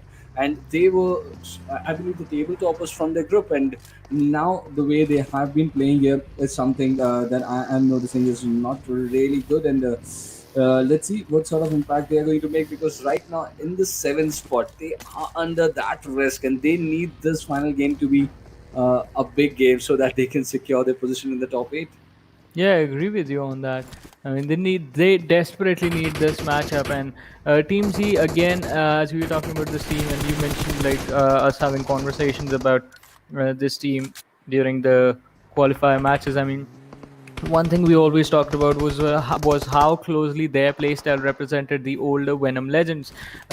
They played slow back then. These guys are also taking the slow early game scenarios for themselves. But we'll come back to the conversation later. Right now, NRZ Esports taking a fight against VS Esports, and it's just grenades being lobbed by the players at each other. Witcher taking down really low, and Veer has been knocked out. Witcher will be knocked out soon as well.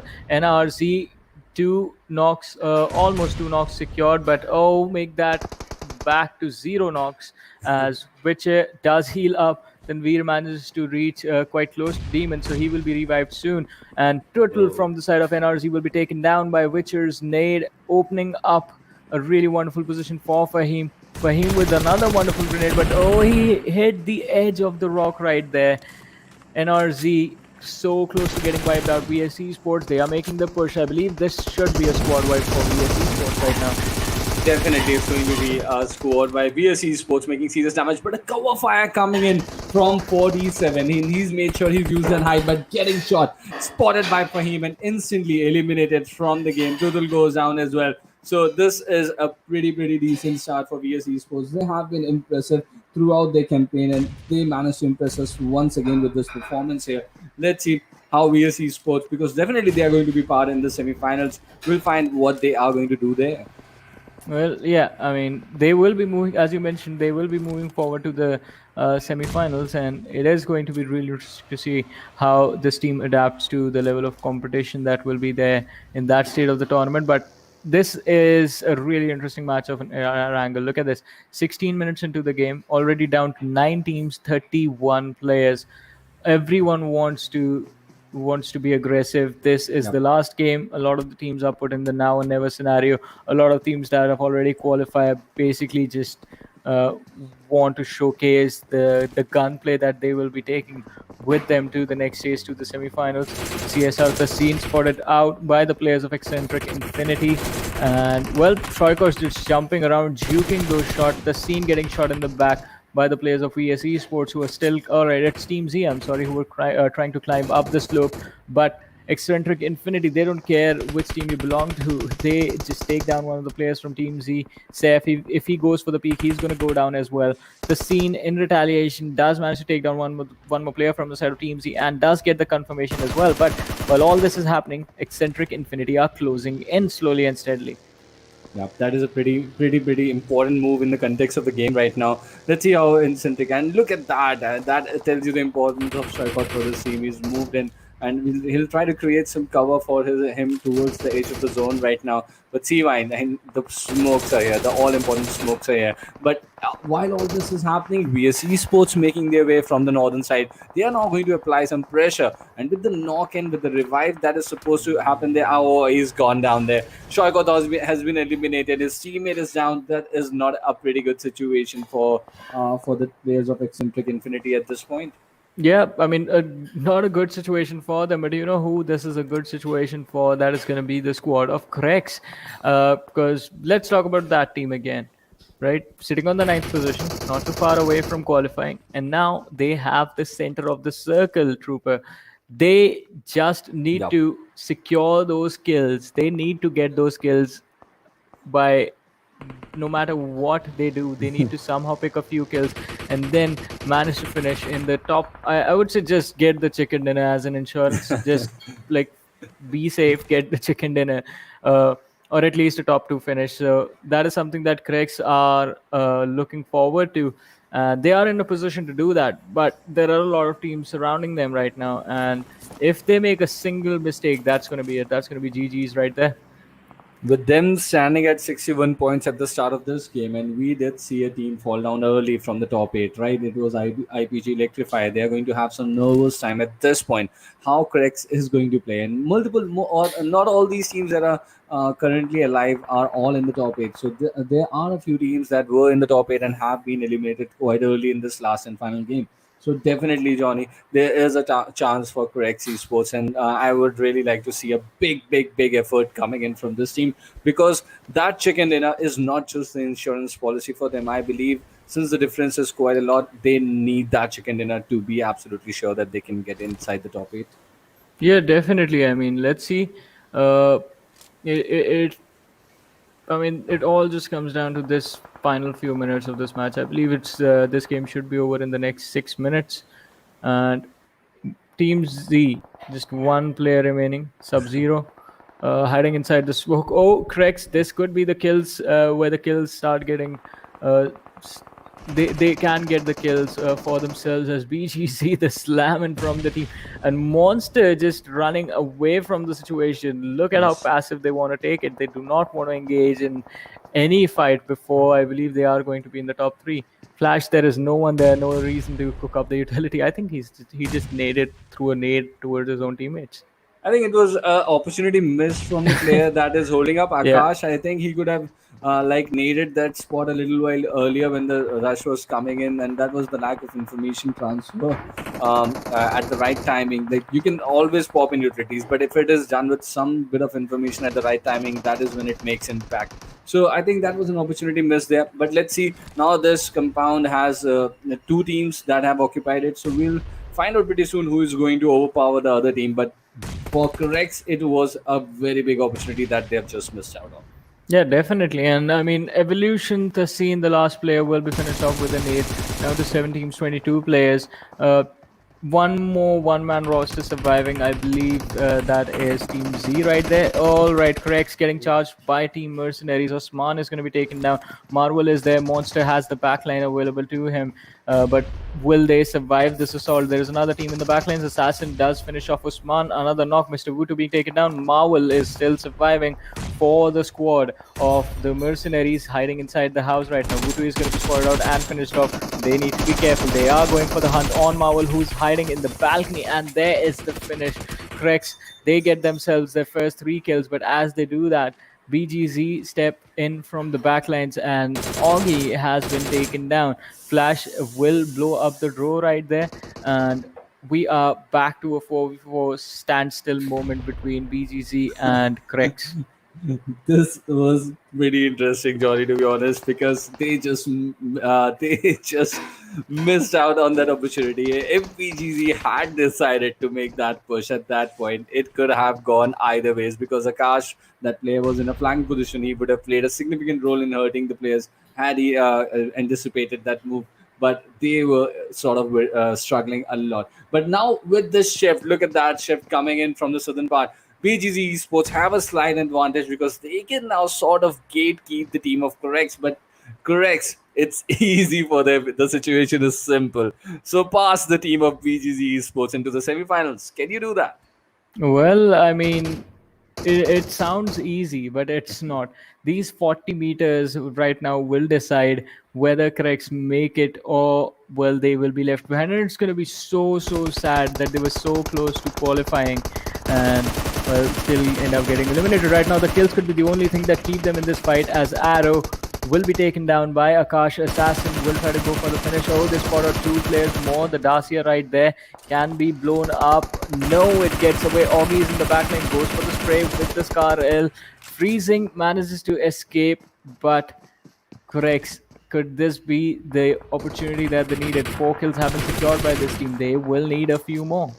Definitely, they need a few more kills. But look at that, 2 players on the buggy. This is not looking a good situation for CREX, and they are getting shot at from BGZ Esports because they have a part of the compound which is undercover. Both the players go down, but they still have a player who can like revive both of them. He needs to pop in those smokes quickly and get the other player first hold of the other player, but that is not what is going to happen. Meanwhile, 4 legends go down. They were also trying to survive out in the open, but Assassin making a run out in the open.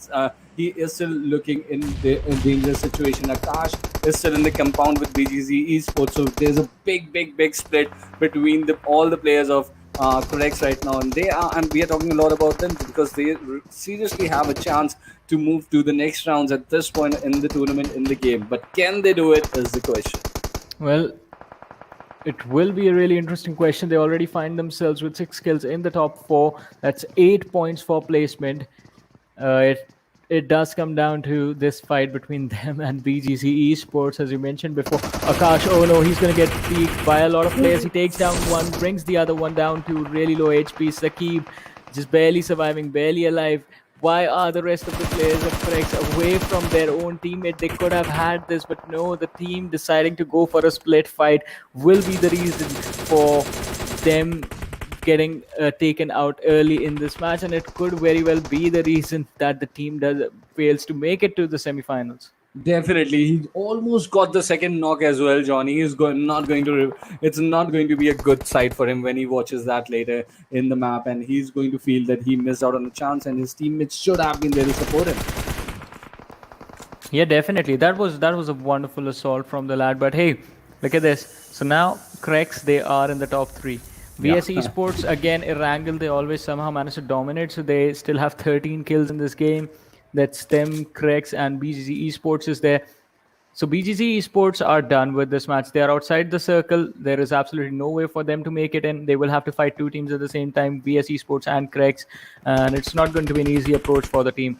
They can make it. I mean, it won't be an easy approach, but there is a possibility they might just make it if they play their cards right. On the other side, the VS Esports and CREX are in the center, and if both those teams fight amongst themselves and like pick off a few players from each other's sides, then that might just allow the opportunity for BGC Esports to come in, pick off the survivors, and secure themselves the chicken. And this game could go either way.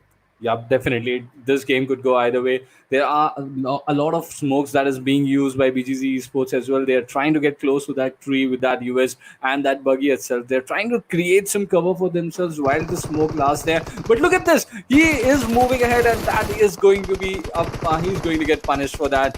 911 goes down there. His teammates are now falling down. That was not required. He could have stayed in the smoke there. That was inside the zone as well. So that is a big mistake that is coming in from BGZ Esports. But this is an opening for the team of VS Esports. They are making sure they are finding the players and hurting them badly. And look at Fahim, multiple players going down to that single spray of that M466. Well, yes, Fahim putting up an amazing performance, but barely was left with any HP, so finally he will be taken out. Assassin, can you secure that one extra point for yourself while he gets shot at by Demon and Witch at the same time? Augie, in the meanwhile, he's trying to go for a flank. Just two more players remaining for this team of CREX. BGZ Esports, Flash is the last surviving player. He managed to get in the backline. I believe he will be able to secure this point, but takes a lot of damage from the blue. Assassin will be taken down. That means it is down to a 2 versus 1 situation. And well, VS Esports, they decide to split up as well. Witch's HP is low, but he does manage to get the finish. Augie in a 1v2 situation, the pre-nade onto Demon, quite far away from him. Demon is just waiting to see if he can spot Augie out. Augie definitely sees him jumping around close to the car, but the moment he gets up, he will be finished off. Demon moving towards the right, running up close and personal, finishing off Assassin. What is Augie waiting for right now? I believe he wants to see where the second player from the side of VS Esports is. Shots being fired, information being given away, the Molotov being thrown as a precaution will not accomplish anything, as VS Esports, they secure the chicken dinner. And well, last game, last chicken dinner for VS Esports. They've had a really wonderful day today. Definitely, it's a wonderful day. But what was Augie doing down there? 5 points. That is what he has missed out. 3 for the positioning, 2 for the kills that he could have had. And at the point when Assassin was being completed, he had that opportunity. He could have gone closer to the tree right in front of him. Even the smoke could have reached the players of VS Esports at that point. He could have visually impaired them for a little while with the smoke, and he could have gone closer and tried to make an impact. Yeah. But with Flash also stealing a kill against CREX in the final circle, there's a total of 6 points that they could have had in their tally, and they have missed out. So I would be pretty interested, where would the team CREX Esports end up in the overall standing? Then we'll find out about that pretty soon. Exactly, because now it just comes down to the overall standings and just one table that will be moving forward, the top 8 teams. As you mentioned, just could be missing out on that few points. As I mentioned as well in the game, that one fight against BGZ Esports, had they won that, things could have looked a lot different. I mean, they would have gotten the 4 kills from there, and I believe they had 5 kills already, 9 in total. Then it would happen between them and VS Esports. They could have taken down VS Esports, hopefully, in that final situation and secured the chicken dinner with that. So a lot of hypothetical scenarios that could have happened, but hey, in the end, I believe however CREX played, they should realize the fact that they played a wonderful game. no regrets from this match. A really, really amazing performance coming out. Top 2 finish, decent number of kills as well. Really good total points tally. So now just keep your fingers crossed and wait for the overall standings, I guess.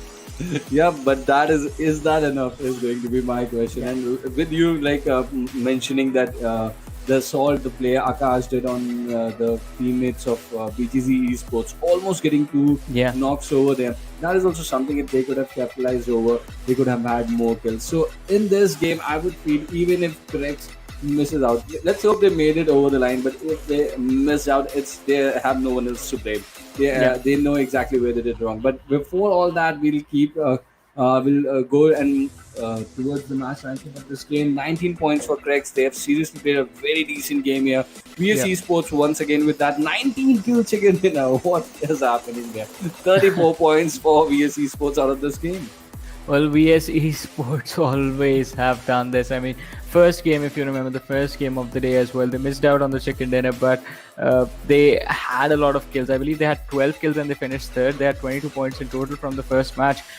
So that is what they have been doing. They are basically team TRZ, but a little bit of TRZ light edition. That is what VS Esports is, because neither that team is afraid of anyone. VS Esports, they are not afraid of anyone. Both of them have really similar play styles. So it will be really, really amazing to see how these two teams, specifically, I want to see a fight between VS Esports and TRZ once these two teams move forward to the semifinals. So, because both of them have this habit of picking fights in the mid game. So every single fight that you see from these two teams, it is always going to be 12 minutes, 12 minutes, 10 minutes after the game has already started, 12 minutes, 10 minutes into the match. So that is when they take those fights, and their specialization is just picking off teams in the middle of the rotations.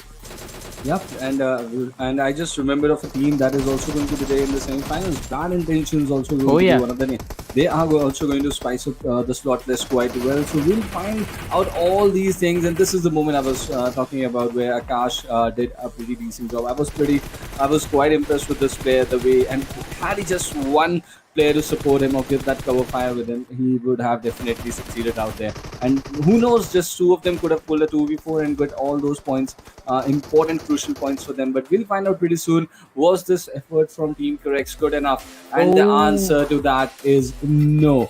IPGeLECTRIFY, they started this game at the 5th position, I believe. They fell down quite a lot. Team Z goes through, Static Tribe got a pretty decent last game, Evolution goes through, NRG, Exentric, Mercenaries, and VS Esports. Look at that, with just 1 point, Johnny. They are going to lead the chart. Yeah, I want to see how far away was CREX though. Like, where did they finish exactly? Ninth position. So 7th and 8th is a tie. 84 points to both these teams. Well, they have earned themselves a second life, which will be redeemed once they actually make it to the second stage of the tournament. Although I'm really impressed with the squad of Evolution. That is CSR, the tag that we see inside of the game. And sitting on the 5th position. Oh, just 4 points. 4 points. Oh, Augie would feel for that now. In the final circle, 3 points, and he could have just timed his assault at the right time. Definitely. Had they gotten the chicken dinner, this would have been them. Yeah. And this is what I was talking about. BGZ Esports with that big effort as well. They also missed out in the 10. So both these teams at the 9th and 10th position did make sure that they go into the final circle, but they could not make an impact in the overall 8 teams that started the game, the final game. They were at the end the overall 8 teams that are going to go ahead as well. Exactly, but with this we have all our 32 teams for the semi-finals, ladies and gentlemen, from all the 4 different groups that will be moving forward to the next stage of the tournament. And as I mentioned, we will be going on a break, so make sure you guys are subscribed to the PUBG Mobile Bangladesh official YouTube channel, and you have the notification icon turned on so that you're aware when the tournament does commence again. But until then, until the semifinals begin, this is Warren Super Johnny John Trooper is right here with me. Fixes was also here, but now he's not. So you guys can follow us on our socials. Until we come back, you guys take care. It was a pleasure casting these matches. Thank you for watching. See you soon. Bye-bye.